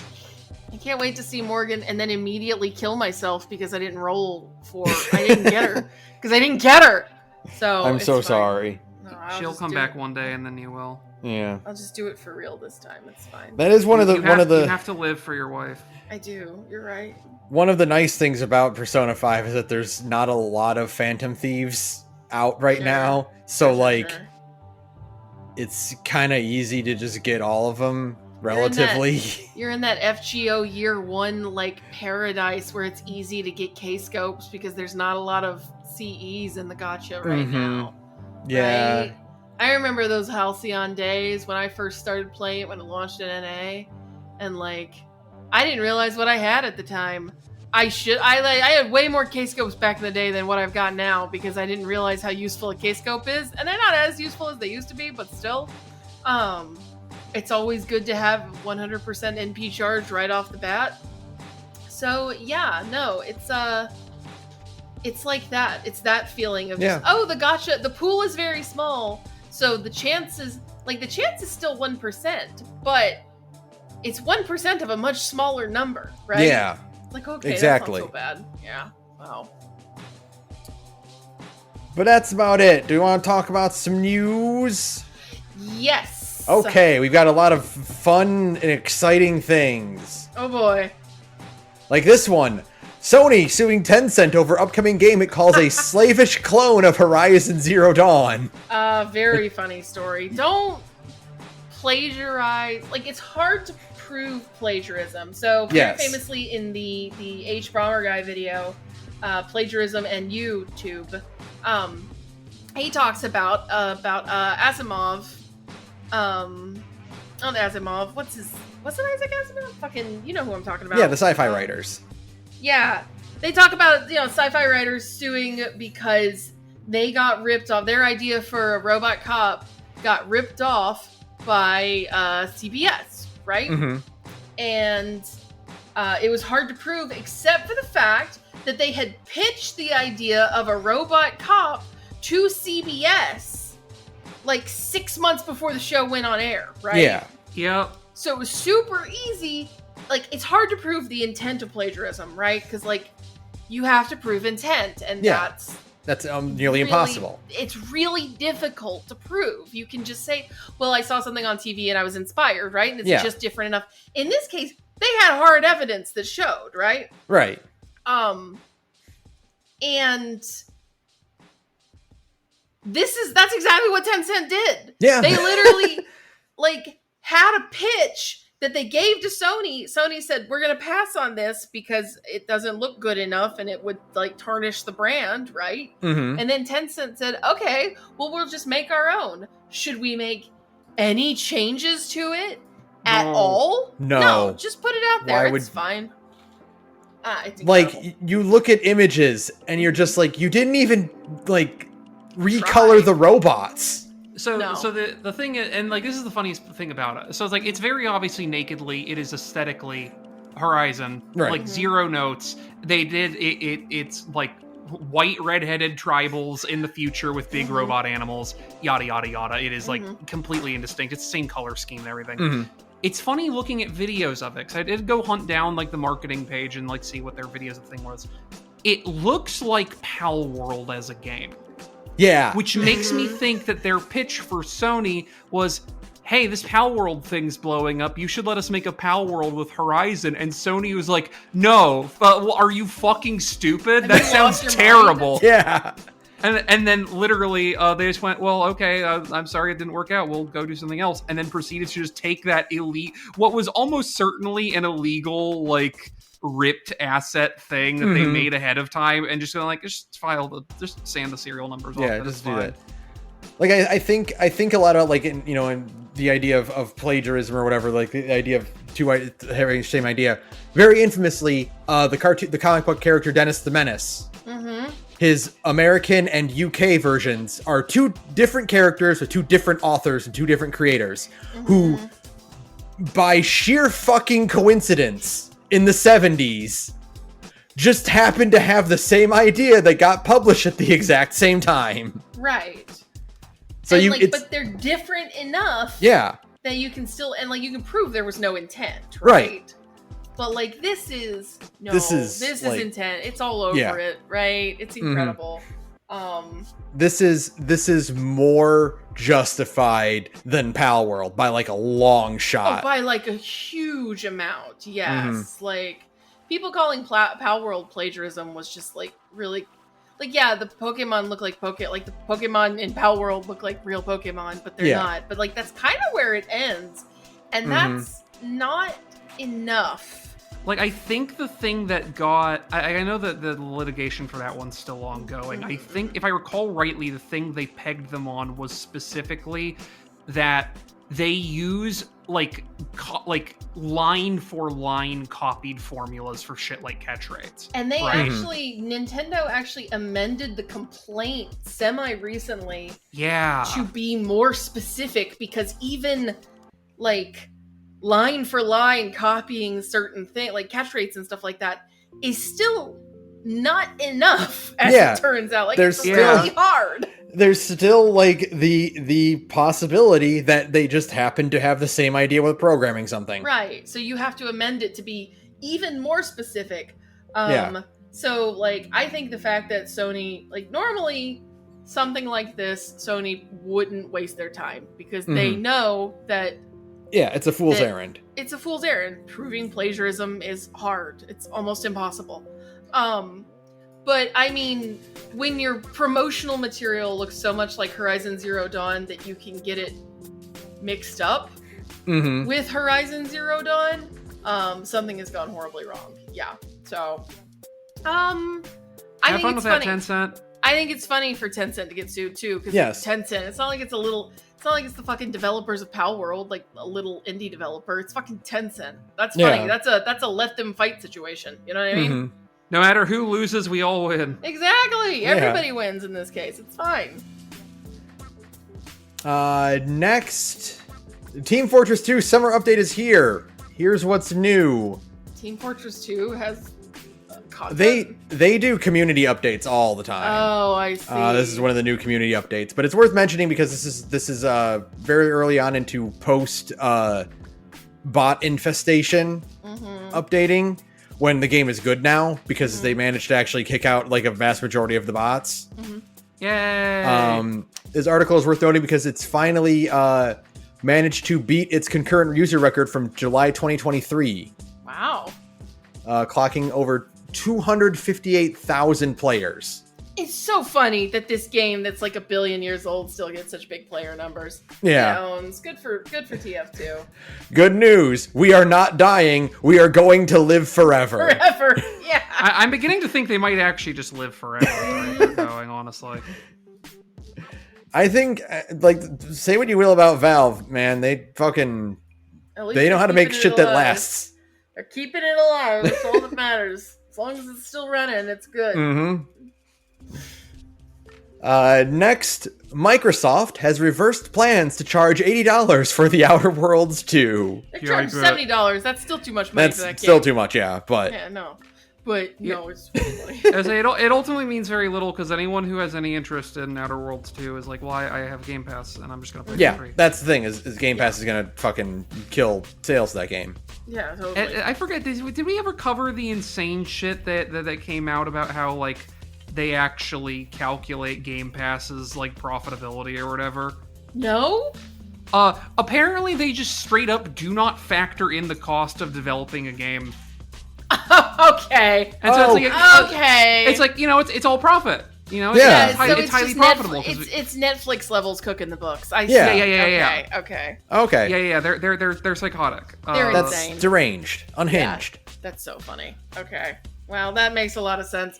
No, that game. I mean, I'm sure it'll do fine, and fine is usually good enough for your given Obsidian game. But like, I wouldn't pay. I paid $60 for the Outer Worlds 1 and regretted it. So I will not be paying $70 for the Outer Worlds 2. I'm mostly just upset because Obsidian's going to be closing down soon.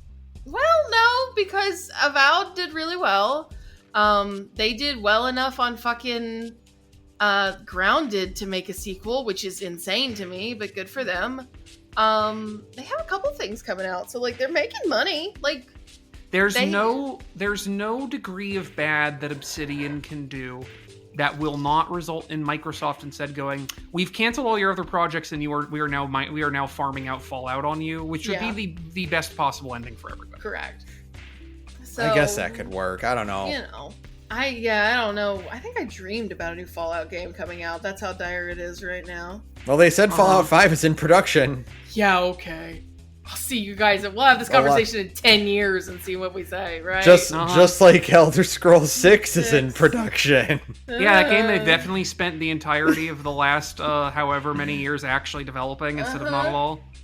It would be so fucking funny if Fallout 5 beats Elder Scrolls 6. If they give it to like Bethesda Austin, like the guys who make 76, right? Yeah. They're just like, will you make a single player Fallout? And they're like, fuck yeah, we will. And then they just bang that shit out on just like a modified Fallout 4 engine. Like, it doesn't look pretty, but it's good and runs fine. It's like, oh no. Just like we said over and over again with Starfield, all it has to do is be better than Fallout 4. Which is not hard. Starfield didn't clear that, which is crazy. It didn't clear that, and like Fallout, which is crazy, because Fallout 4 is the most 5.5 on 10 video game ever made. It's not a good game. I've put so many hours into 76 because it does clear the all it has to do is be better than Fallout 4 goalpost, right? Like, it does it. It does exactly that. It is better than Fallout 4. Congratulations. You did it. It's like a 7 out of 10, but it's a 7 out of 10 I really like. Mm-hmm. And so, like, you know, you give fucking Fallout 5 to the Bethesda Austin guys, so you can still say it was made by Bethesda, because that's important to them, I fucking guess. And you get it out in the next 4 years, hopefully. And you know what? If you got it out in the next 4 years, you'd probably still get it out before the next Elder Scrolls game. What's going to happen is they're going to release Fallout 5 before Elder Scrolls 6 comes out, and we're going to play it and be like, huh, they're really emphasizing, like, bows and, like, special mutant powers in this. Mutant powers and shit. Huh, that's weird. And they're really putting the a lot of, like, flying enemies in That being said, that truly would never happen, because as much as we love Fallout as, like, a collective, Skyrim has absolutely outsold it. Like, we're in the minority. Oh my god! I yes, mean, Ben, this already happened. Yeah, the Scorch Beasts are just using dragon skeletons. Yeah, I know. That's what I mean. That's Fallout 76. Yeah. That Rubicon has been crossed already. I know. No, don't worry. Trust me. I know that vertibirds are just dragons. That's correct. Oh god, I didn't even think about that either. Fallout 4's vertibirds are just Elder Scrolls dragons. Yeah, they do have the exact same fucking flight patterns, don't they? Yeah. Mm-hmm. They should make a mod for Fallout 4 where when a vertibird dies, its soul goes into you. Well, wow. The problem is you just be getting souls every fucking second. I mean, I play Dark Souls. I like that. Man, that works for me. Skyrim has sold. This was in June of 2023. Skyrim has sold over 60 million copies. God damn. What the fuck? And that's a game I don't even like. Like, even less than Fallout 4. I do not like Skyrim. I like Skyrim. I like Fallout more because I like the like aesthetics more mostly. Mm-hmm. But like, what is Fallout 4 sales? 25 million. A fucking like a third. Wow. That's nuts. Crazy. I think the thing is that Skyrim has come out on more things. Yeah, totally. It gets re-released all the goddamn time, so it's always think fresh in people's minds. I don't think you can play Fallout 4 on Switch. No. Could not. No, they have not put that on Switch. Yeah, put it on Switch too. They could. Really funny. They could do that. Yeah. What else? Next, Visa and MasterCard pressuring itch.io, and Valve does nothing to protect women, and Shock Games will just be sidestepping the ban entirely, say affected indie devs. Yeah, I mean, That's fine. Yeah. So like, I mean, like, the thing is, Shock Games sidestepping the ban entirely is good. I wish more people could sidestep the ban entirely. Yeah, that's what they're saying. Is that like, this is like, yeah, this does nothing but hurt the well, like. that's because it doesn't matter. It's this collective shout group that is the ones who like rally it are explicitly like, they don't care about women. They don't care about children. They care about, you know, Christo-fascist ideology. Yeah. Like, they want to, like, explicitly label everything LGBTQ as not safe for work so that can force people back into the closet. Like, that's all this is. And we've already seen it. We've seen it in the UK with the fucking age verification stuff, right? Like, suddenly anything gay is considered adult, right? Like, even the most minor of shit. Yeah, no. Like, you actually do have to protect your pervert games because it comes, like, that bell will toll for thee as well. Sorry. It's like, already happening today. Yeah. Like, there's already been, like, other stuff that's getting slammed by this. Yeah, so like it's that old chestnut. When they came for the communists, I said nothing because I was not a communist, and then the rest of that goes, and the rest of that whole poem. And when they came for me, there was no one left who would call for me. Right. There is some good news. Apparently, Visa and MasterCard have put out statements telling people to stop fucking calling them. Oh, that means you should call them more. Yeah. Yes, that means it's working. Yeah, that means it's working. That means the title card of this episode should be the screenshot of all the phone numbers you should be calling. Ooh, that's a good one. Someone can find that tweet or something. Yeah, post that in here, and we'll grab that. I'm drawing pictures because I have. That response is that it can bleed. Yeah. Oh, it's afraid. It's know afraid. What I mean? It's afraid. Yay! Yay! Yeah. So keep fucking calling. If they have to say that to stop calling, you know what to do. There was I'm going to dig up those phone numbers while we chatter. There was a big kerfuffle about mouthwashing getting flagged by this, but it turns out it was not flagged because of this. No. Yeah, no. People were bothering Itch about it. Like, how dare you? And Itch had to be like, that game has been delisted on our store or has been de-indexed on our shit since October of 2024 because the download link just takes you to a Steam page, and that's part of our indexing rules is that you can't do that. So it just so happened that people discovered that in the midst of all this, but no, that was mouthwashing was not a victim of this. I need to say it here because I feel like this has been a sentiment that has come up quite a lot on like social media, and I know that not everybody is as terminally online as me or other people I know.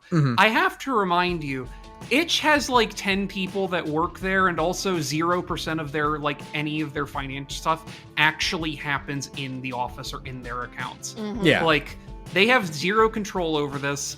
When the creditor / payment processor comes and says you need to do this, they do it not just because they don't want to have a fight. It's because the alternative is not like a negotiation or a fight. It's the payment processor says, by the way, we're freezing your accounts and you are going to go bankrupt now. Yeah, because you will all your money is in our accounts that we operate, and we decided that you violated our rules. So fuck you. Yeah, this is not an Itch thing.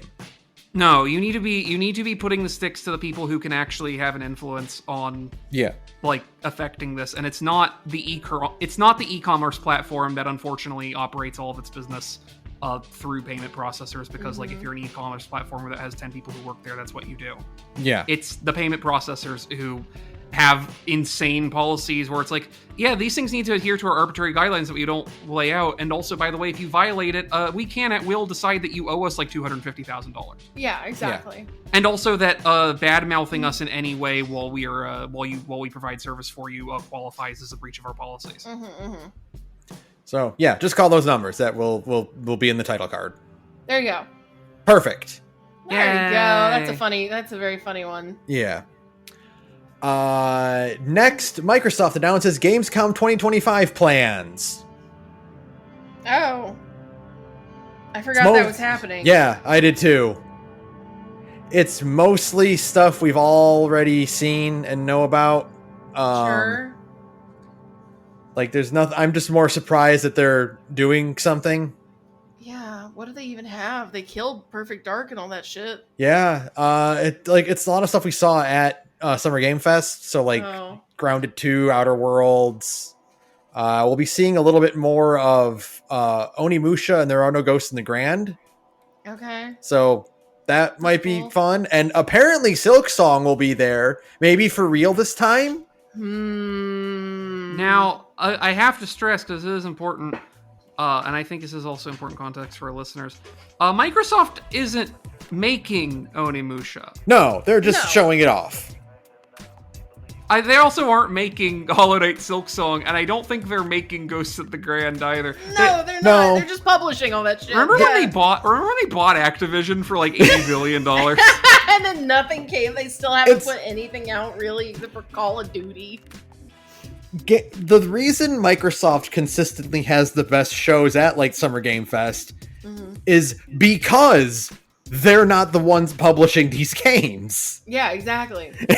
They're just like, we'll show it, and then we can say like, we got video games. They don't got video games. They don't have video games at all. And if the game doesn't come out, they say, well, blame those other idiots who are making it, and not us who don't actually care, because we got to win social media victories off of it. Yeah, we can put the Xbox logo on, before all these trailers.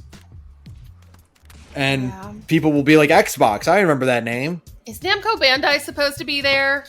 Let's find out. I don't care about Xbox. I care about the fact that they said that they were going to announce the next Tales of remaster summer 2025, and summer's almost fucking over, and TGS is technically in September, and that's not fucking summer. So when is it in September? Bandai Namco will be there. Okay. It is, and Gamescom is August 20th through the 24th. And usually TGS is kind of at the ass end of September. Yeah. Okay, because I was going to say, if it's in the earlier half of September, then it's still technically summer. But Hold on. Actually, let me see. TGS 2025. Yeah, it's at the end of September, the 25th through the 28th. Okay. Okay, that's fall, baby. That's so fall, baby. Their window is Gamescom. It's gotta be games. It's gotta be Gamescom, right? Like it's gotta be Abyss, right? Please be Abyss. If they're smart. There's lots of options they can pick if they're not. If they're not. Now, the other option, which is good technically, but would make me cry, is that it's the 2 Destiny games, right? Because I don't think either of those ever came out in the United States. I think, or maybe one of them did. I can't remember which. So it could be a remaster of the Destiny games. Would that make me happy? No. Would I understand? Yeah, I would. Are those 3D Tales games? Huh? Are Destiny games 3D? No. Yeah. Well, I mean, like they were on PS2. But were they 3D Tales games? The Destiny games were PS1. That's what I thought. Here's the thing. I don't think it's going to be the Destiny games. Destiny was sprite based. Okay, never mind. I'm thinking of a different one. You're thinking of Legendia. Oh, if it's any kind of actual remake, it is way more likely to be Abyss, because that's a 3D game, and you can sell that for $60 if you like. Yeah, well, it's not. It wouldn't be a remake. It's still just a remaster. That's what they're calling it. It's the Tales of Remaster project. Well, that's kind of also That's kind of the thing where it's like you can at least sell that for big money because it's 3D. So you can just like, look, it's rendering at 4K, and like we AI upscaled the textures. Give us $60, please. Whereas like if you do a re-release of one of the 2D PS1 Tales games, you're getting like. You're going to get like AI upscaled sprite artwork, and it's just not going to move units, period. Like no one's going to pay like $40 for Legendia 1 and 2. It's not going to happen. What they should do is they should do Fantasia, Destiny, and Destiny 1 and 2 as like a 3-pack. Yeah, they should. I mean, ideally, I would pay money if they did like a Suikoden style or a Lunar style 2-pack. If you did two packs of Fantasia Eternia and Destiny 1 and 2, right? Like I would buy those because I've never played any of the older Tales games because they're kind of, they're a little janky. They're a little janky. They have bad translations. Yeah, fun stuff like that, right? So like I would buy that for sure, but it needs to be Abyss for my own sanity. Because I need I need people to play Tales of the Abyss, please. Yeah, we need the resurgence of Tales of the Abyss. It'll be the fucking Tales of Legendia remaster, that PS2 one that nobody fucking played and is like not good but is kind of interesting. And I'll just, I don't know, walk into the ocean. I think they would be freaks to remaster Legendia before anything else. I mean, could you imagine?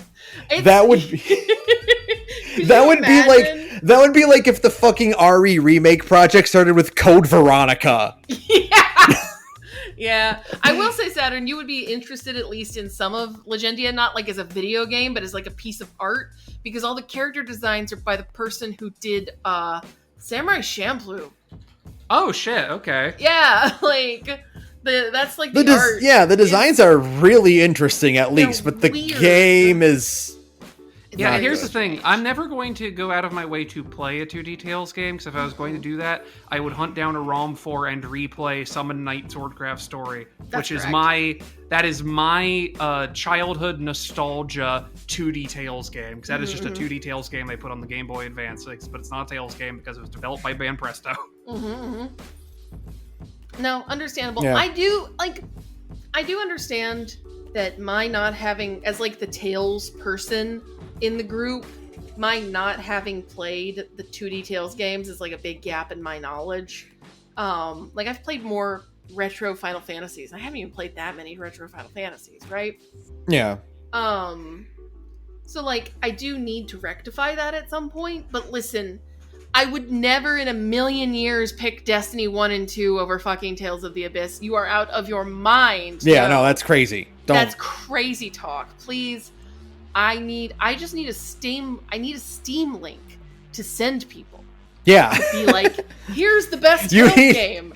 You can just buy it for $40. You need to be able to gift people Tales of the Abyss. Exactly. I need to be able to inflict Tales of the Abyss on people like a head cold, okay? Like, if they give me a PC playable version of that isn't like fucking doing PC, like PlayStation 2 emulation and having to slog my way through that old ass video game, I will play that game my damn self. I will buy it at full price when it comes out. And it needs to have a dual audio track because even though I think the English dub is really, really good, they don't have voiced skits. So the Japanese version does. Do you know the Japanese version of Symphonia also had voiced skits? Yeah, the PS2 version did, not the GameCube version. It's fucked up. I watched the Magilor video about the sequel to Tales of Symphonia, a game that I hated at the time. Yeah, as like a dumb child. That game sometimes. Oh, go ahead. And I was gonna say, I think it's funny that for all the ways that game cuts corners, they put English voice acted skits in it, just like to drive the knife in deeper. Just to make you worse. The funniest thing about it, though, is that they did do the work to put in the English voice skits with a nearly completely different cast, because they did non-union work in Dawn of the New World. It's so fucked up. The only ones that returned were I think it was literally just it's Colette and I think Presea. That makes sense. Because they're like kind of nobody voice actors to this day. Well, Presea was Tara Strong. Was it? Well, Tara Strong is when we don't like Tara Strong. Yeah. So well, I was gonna say I remember because I watched this video the other day. He was really insistent that it was just Colette. I think it may have just been Colette. Now that I think about it, because I know like Tara Strong. I think like independent of whether I like her as a person, I don't. I believe she is too big to not be a union voice actor. Okay. Yeah. At this point. Yeah, I think it was just Colette was the only one that actually managed to return, and the new ones are obviously not great because you're so used to the old ones. Also, it turns out scabs can't act. Funny how that works. No, but they did get Johnny Young Bosch to play the main character. That's very funny to me. So I don't know. It's okay. I play Dawn of the New World. It's interesting, and I would at some point like to go back to it just to explore it. No, you don't. But that's a low priority. No. I'm shaking. I've never shaken my head harder at my microphone. Like, no, my dude. I watched that Magillar video too. Because, like, I try to give all Tales games a fair shake, right? Like, the ones that I can get my hands on to play. I didn't like Graces, but I played a lot of Graces, okay? That game never got good. But I put like 30 hours into it. That game never got good. I watched the Madular video of Dawn of the New World. No, you don't need to go back to that one. In fact, you're probably better off pretending it never existed, because otherwise, that's your follow up to like one of the best Tales games. Oops. It's very easy to pretend Dawn of the New World never happened though, because it's so bad. It's so easy. It's so inconsequential. Yeah, it means nothing. I remember even when I was like in middle school playing that game, and like it was my second Tales, like my second real Tales game behind like getting Vesperia, right? And like my experience with Vesperia is literally like a friend was talking about it and it sounded kind of interesting, and I had a dream that even though it wasn't the video game itself, I had a dream that I was convinced I was playing the video game Tales of Vesperia in my dream. And I literally bought an Xbox 360 to play Vesperia and did not regret it. That game's good, yeah. Yeah, Vesperia's great.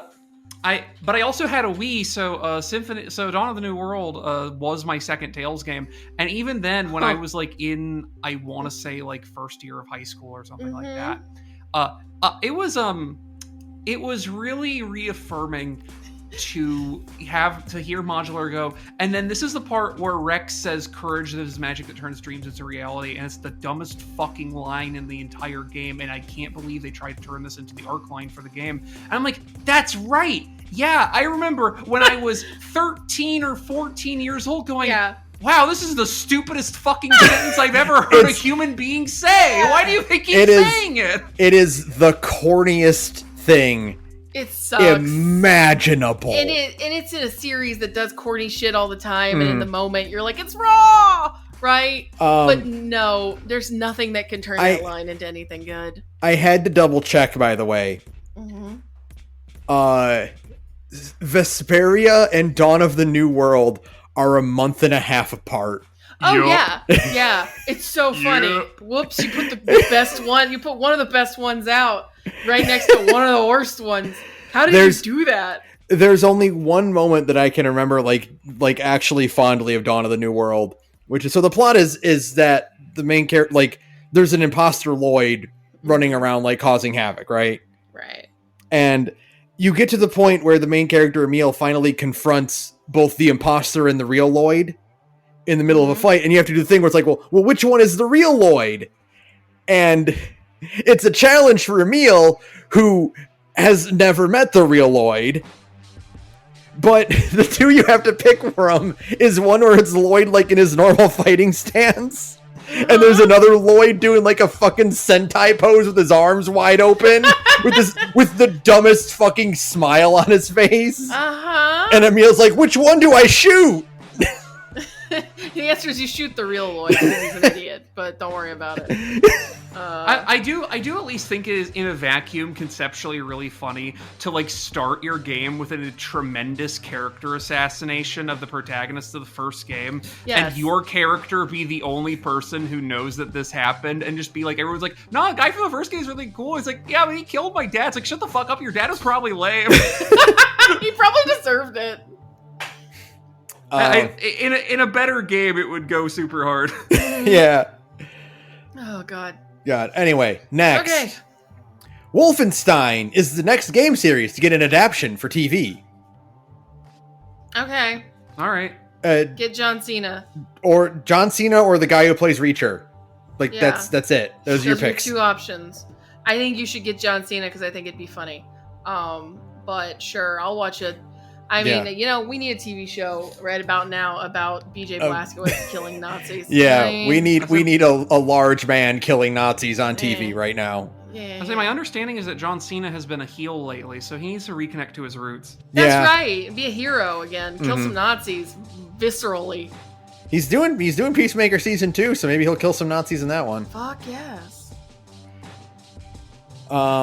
Yeah, they're just announcement that they're making it, and it's got some of the producers from Fallout, so that makes sense. That's good. You know, that's a smart pick. That's a smart choice. Yeah. Fallout season 2 is coming relatively soon too. Yeah, December. You know, Bethesda already has that productive business relationship, and it worked out really well the first time. That's right. Why not do more? You might as well let lightning strike Can twice. we get a new Wolfenstein video game? I love that they keep making these adaptations for things that just don't have anything cooking. Right? Like, why It's are so you doing funny. this? It's so funny. Like, no, there's no new Wolfenstein coming out. We're just making a Wolfenstein TV show. Now it's... Cool. I would love to be able to call working with those producers and shit again the smartest business decision Microsoft companies made in the last 10 years, except for the fact they're not capitalizing on it, so it is in fact an unforced L even still. It's the dumbest. Like, the mere fact that Fallout 76 is allegedly going to have like a huge content update, like an actual map expansion in September or December, like when the show comes out. Like, that's the amount of synergy, of like brand synergy that we're working with right now. Yeah. People. That's bad. That this should be Fallout Season 2. Same with Fallout Season 1. Should have come with a trailer for Fallout 5. Yes, Like, or that's... a trailer for fucking Fallout 3 and then New Vegas remastered, right? Yeah. Like, you do you end one with the trailer for Fallout 3 remastered and then another for fucking New Vegas remastered. That's such an easy W. Oh my god. And yet here we are. You'd make $1 gazillion. Oh my god, you make so much easy People, money. Fallout is finally no longer a joke. And you're not capitalizing on it. It's incredible. Fine. That's just how it goes. Microsoft does not know how to make video games. Like, no, they don't. They don't know how to take. They don't know how to take a W. They only know how to take that W and crack it apart into two L's. Bethesda or Machine Games wasted their time with fucking Indiana Jones. That's not the Nazi killing we want. You had good Nazi killing. It's incredible to me. And then bad, really, like a really mediocre Nazi killing. But then you can make a good one again. It's like 2025. Why did you think anyone would give a fuck about an Indiana Jones video game? Make me a BJ Blazkowicz game. I don't care about Indiana Jones. That Indiana Jones shit was like some immersive sim or whatever, which who cares? It's Indiana Jones. Like, why would you do that? That's not how those movies are. You know who would have done really cool in an immersive sim where you sneak around and kill Nazis? BJ Please Blazkowicz. get BJ Blazkowicz. Bring him back. I need to see my giant boy again. Where's my giant Nazi murdering boy? I need him. I miss him. I want him to hold me in his big Nazi killing arms. That's so wrong. And go, I'm sorry, I got some Nazi blood on you. It's like, well, if you're gonna get blood on me. Okay, so the melee weapons in New Order were knives, and then in New Colossus it was machete. It was hatchets. It's a hatchet, which is the coolest thing to kill a Nazi with. Yeah. So what do you upgrade for Wolfenstein 3? Oh god, how do you even pass a hatchet? Is it just like mini chainsaws, like a one-handed chainsaw? No. The problem That's not is visceral enough. The hatchet rules because it's like you're doing an Inglourious Bastards thing. Yes, exactly. How do you go back to the hatchet? Your problem was that you strayed from the light of God and abandoned the hatchet. If you're looking for viscerality, I guess like the way you would upgrade is just fucking Nazi glory kills.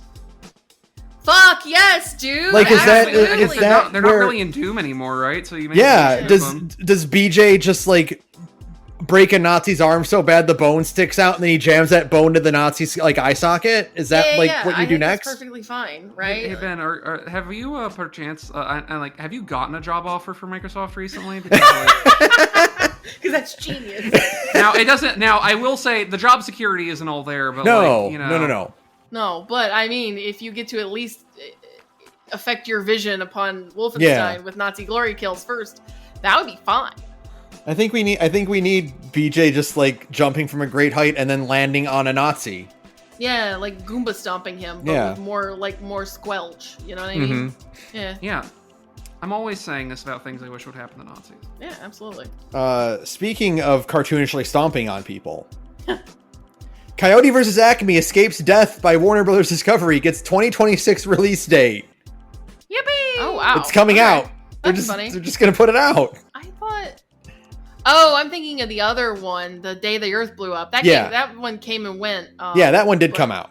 That came out. I still need to watch because apparently it's really good. I do need to watch that. Well, that's cool. Yeah. Good for them. I'm glad it managed to avoid horrible death. So that's good. Yeah, I guess since Warner Brothers and Discovery are splitting up, they're like, oh, well, this didn't work. Yeah, they're splitting Warner Brothers Discovery up into Warner Brothers and Discovery. Imagine that. Wow. I like that they gave it up because also like it was very clear. It's like the reason why we're putting this out and doing whatever is because we were going to have to go to like the Supreme Court over this because it was the most supremely unpopular thing, and also we literally had legislators going, "This should be illegal. We need to do something about it." It's really funny when you get that unpopular, where like people who usually don't give a shit are now giving a shit. You have colossally fucked up, which I think is funny. Mm-hmm. And good, it's resulting in a movie that should have come out. Finally coming out. Thank God. A movie that was like fucking done. Now somebody just give Genndy Tartakovsky the money to make his Popeye movie. Yes, instead of that fucking... Oh god. Fucking like dog movie. Oh, that fucking Ren and Stimpy looking thing. Oh, Genndy that Tartakovsky. John Krasinski or not Krasinski. John K. John K. bullshit. Yeah, it looks like fucking horrible. It looks so bad. I could not get through the trailer. How far the mighty have fallen. I did not know that this was a thing that exists, and I don't intend to. It looks like shit. Don't it looks like even garbage. do it to Yeah. yourself. No, it's garbage. Anyway, next. VShojo CEO's apology goes viral with community note calling him a liar. So funny. Because he lied. Because he lied. He did big lies. Well, you did a big old lie. It turns out when you do that, you get in trouble. Yeah, no. It turns out you shouldn't lie on the one medium that has infinite forever receipts. Yeah. So I don't know too much about what's happening with this whole thing. It kind of came and went while I was occupied. But VShojo, the talent agency, is just like collapsing, right? Like it's just completely falling apart. No, not collapsing. Collapsed. It is now in the past tense. Because they stole a bunch of money. Yes. Well, right? It's A, they stole a bunch of money, and B, while revealing they stole a bunch of money, also revealed there is in fact no more money. It all got spent. There's just no more. It all got spent. Iron Mouse, I don't know who that. I don't care about VTubers. Yeah. Except for ours. Anitubers, except for ours, because ours are cute. But like, you know what I'm talking about, little anime girls who are using baby voices. Gross. But Iron Mouse is apparently a very popular one, and she raised something like several $100,000 for the Immune Deficiency Fund, the only IDF we support around here. That's right. Yeah, I read that one. I'm like, wait, okay, different one. So they apparently never paid that money. So she raised it via VShojo, right? Like they were the ones who were supposed to handle all the money. That's the whole point of joining a talent agency like this, is so that you don't have to handle fucking hundreds and thousands of dollars, right? Because that's stressful. Yeah. And then they didn't donate it, and they also didn't pay her for a bunch of work, right? So they didn't pay anyone for a bunch of work for quite a long time. Nobody was getting paid, and no charity money was getting paid out.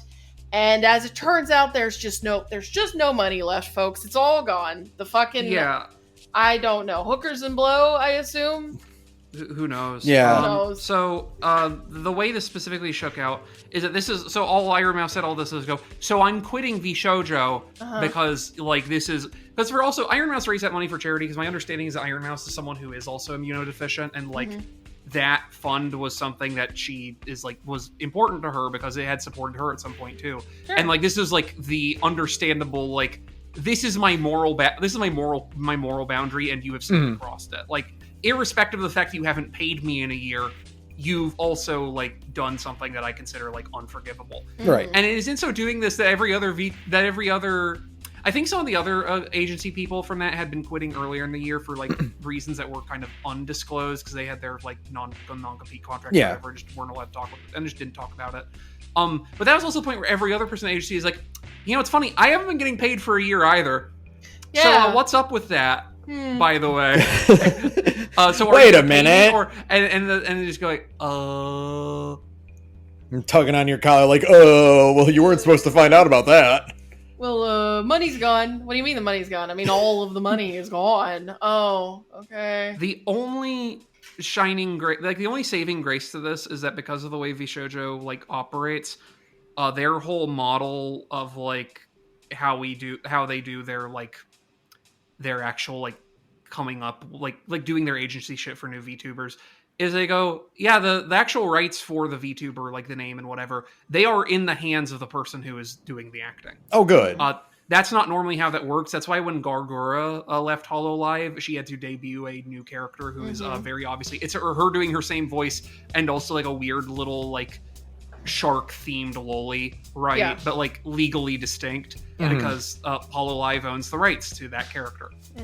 That's not how. So like all the people who left VShojo can continue doing what they're doing just freelance now, which is at least a small benefit. Yeah, that's nice at least. So yeah, that's everything just collapsed. Well, rest in piss. You win some, you lose some. Rest in fucking piss, asshole. Good job. You stole a whole bunch of money and now you're about to be in a lot of trouble. Oh my god. Like a lot of trouble. Holy shit. So that's funny. Speaking of losing a lot of money and being in a lot of trouble. Final article. Warner Brothers Games is working on another live service game despite Suicide Squad flop. This time will be different. How many times do we have to teach you this lesson, old man? If we weren't very smartly using the title card for the phone numbers, I would say the title card should be the thing from Arrested Development, right? Like, we've used that one before. I know, that's the joke. We should just keep using it because, like, can you get a screenshot of the dead dove bag and then Photoshop it to have the phone numbers listed on it? I think it'd be too small. I think we wouldn't be able to read it. That's true. But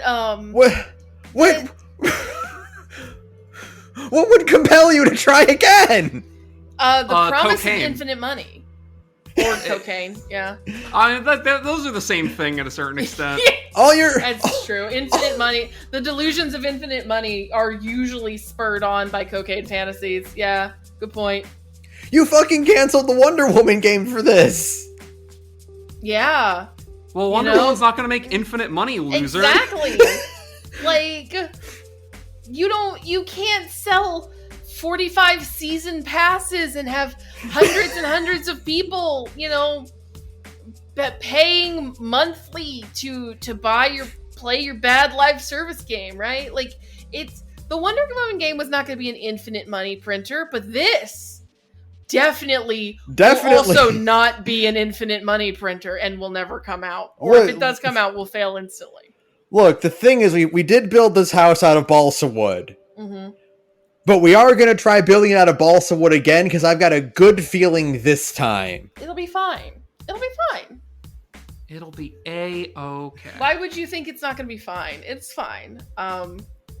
Yeah, no, I mean, it's just nobody learns their lesson. I mean, if you have that much money to throw around, yeah, you keep trying because you want, like, if you succeed, you get the infinite money machine, right? Like, no, nobody else has succeeded except for, like, a very small handful of companies, right?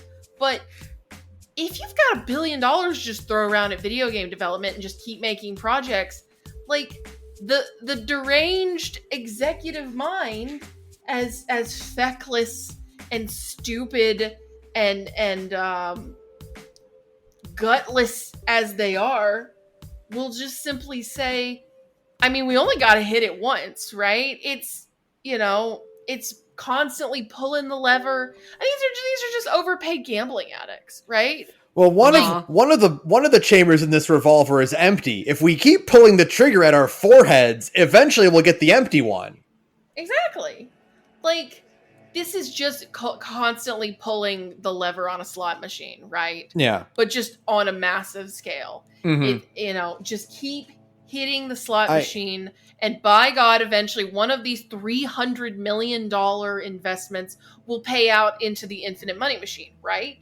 It has to happen eventually, right? Large numbers and all that. Yeah. Yeah. No. I want to read a quote from this article. Please. WB Games Montreal previously developed DC game Gotham Knights, which, while not live service, was another flop for the company. In December last year, 99 developers from the studio were laid off. Oh, word? This is the studio that's making this quote. This is a job listing for this article was founded off of a job listing at W Games Montreal for an executive producer. The job description being referencing, quote, a high-quality AAA game based on one of the iconic IPs from the vast Warner Brothers and DC Comics catalog. It's so funny to lay off all those people and then just immediately refill those positions. Right? Oh, my. Well, they're on the right track with realizing it's a problem with someone who works for WB. That's correct. They've almost figured out who could it be who's sabotaging all these projects. We're all trying to find the guy who did this, as they say. Quote, in June, Warner Brothers Games announced a shift in leadership as it refocuses its efforts on its biggest franchises. DC, Mortal Kombat, Harry Potter, and Game of Thrones. Oh, yeah, definitely a bunch of sparking hot franchises. Definitely. Yeah, I'm gonna put all my money on the extremely beleaguered thing that you can't even say you like without being called a racist anymore. The fighting game that your uncle likes. A show that nobody liked the ending of that immediately became irrelevant the instant it was over, and then DC, I guess. That's correct. And Batman. That's it. Yeah. So you've got Batman. Yeah. Yeah. Yeah, you got Batman. I haven't seen anyone make any other DC games that sell that anyone cares about. No. Well, no. God, Well, maybe this one will be different. It won't be. The thing that's really getting me about this is that the fucking Suicide Squad got shut down 6 months ago. It hasn't even been a year. No, This isn't like 5 years later you're gonna try again, after a couple other games have come out. This is your next big project. It's just getting back in the pit. Nope. Stupid. And it's gonna take them a million years to develop it, and they'll have all that time for that game, whatever their idea for that game was, to become completely irrelevant, assuming it wasn't already. Yeah. Oh yeah, for sure. If they're smart, they'll just do what the Ken Levine team is doing, right? And just create a make-work job for themselves, right? Yeah. 5 years of make-work where they're we definitely have something that we can show you in 6 months, and then just keep saying that for every 6 months. Just spend fucking 5 years on the creature Commandos. Yeah. A fucking loot shooter. Yeah, totally. That's the one that'll slam. Great, totally. Just 5 years. Every time they come for a check-in, you tell them that Unreal Engine added a new rendering technology, and you need to actually recompile the entire game to fit it into your pipeline. Yep. And the thing is that it will only halfway be a lie. Right, exactly. Yeah. And then you remind them that, the only way for this to become an infinite money machine is if it is the best looking game possible, right? Right. So we have to push back for 6 more months. Of course. Well, this game's development life cycle will overlap with the PS6 coming out, so you've got to scrap everything you've been working on so you can get on the PS6. Exactly. And then you just milk it for all it's worth, 5 years, right? And then enjoy your make work. And then you mostly just sit around and fucking play Fortnite in the office, And then 9 years later, when you're ready to retire or you get a new job, the game is quietly canceled. Yeah, exactly. There you go. That's how you do it. We love make work jobs, folks. We do. We love to just waste everyone's time. That's correct. Big supporter of it. So I can't wait to see this fucking trailer for this game at goddamn Gamescom. Yeah, I'm sure. This time will be different for fucking sure. Yeah, dude. Yeah. Yeah. All right. Anyways, that's it for us. We're gonna get out of here. We're done. We're done. News is everything. News is done. Everything is stupid, but at least nothing was burning down this week. At least everything was mostly stable this week. Yeah. Just a lot of fucking stupid shit. So we'll take it. Cool. Yeah. Thank you to Broke for Free for your background music. You can email us at thegorgepodcast@gmail.com. Follow us on all our various social medias. Join our Patreon so you can listen to the reboot. I love doing the really reboot. good. We love playing the reboot. It's a lot of fun. Please listen to it. It kicks ass. Yeah. And then join our Discord so you can participate in anime club with us. Join the anime club. Yes. Yeah. God. And talk about Reboot with us. Mm-hmm. Tell us how much you like our characters. And And draw fan art of our characters. Draw pictures. It could be a stick figure of our characters kissing, and I'd be happy. You know what? I got a small brain. It's fine. Yeah, I don't want to be the one who's drawing pictures of these characters kissing. That's I need to see what our fans think Tobacco Slim looks like. That's correct. Please, Hobo King. I have a mental image in my mind of what that character looks like, but I also don't want to pollute the well. I think he's wearing a boot on his head like a hat, like Vermin Supreme. He definitely has that going for him, but like everything else is like vague. So I need someone to solidify it for me. I think I said in one of the episodes that in my mind's eye he looks like if you did a fusion of Vermin Supreme and Senshi from Dungeon Meshi. That makes sense. Yeah, I imagine him with those big round bug eyes. Totally. And like a beard that's black as coal. And like one tooth, like your standard like cartoony miner type, right? Corncob Inexplicable soot stains that nobody else in the hobo commune has. Yeah. He has like a barrel full of coal dust that he applies to himself every morning. Part of his look. He rolls around in it like a chinchilla taking a dust bath. Yeah, exactly. That's how he stays clean. Anyways. Anyway, that'll be it. What do we got this week? Fuck payment processors. Yeah. Fuck 'em. Yeah, fuck them. Call them and yell at them. Yell Tell them. them we call sent Visa, ya. Call MasterCard and Stripe and all them assholes. Make their lives miserable. It's pissing them off. It's working. They've gotten to the point where the customer service reps are like yelling at people calling in. That's correct. So keep doing it. Imagine if you're like the one guy who like his card got declined for something irrelevant, and he's like, "Oh, I better call MasterCard to figure out what's going on here," and you just get yelled at. That's the whole point. That's the whole point of these call-in campaigns is to gum up the works and make everybody's lives miserable, right? Like that's the whole point. So keep calling, keep fucking everything up. Good job. Good night, everyone. Good night, everyone. Good night.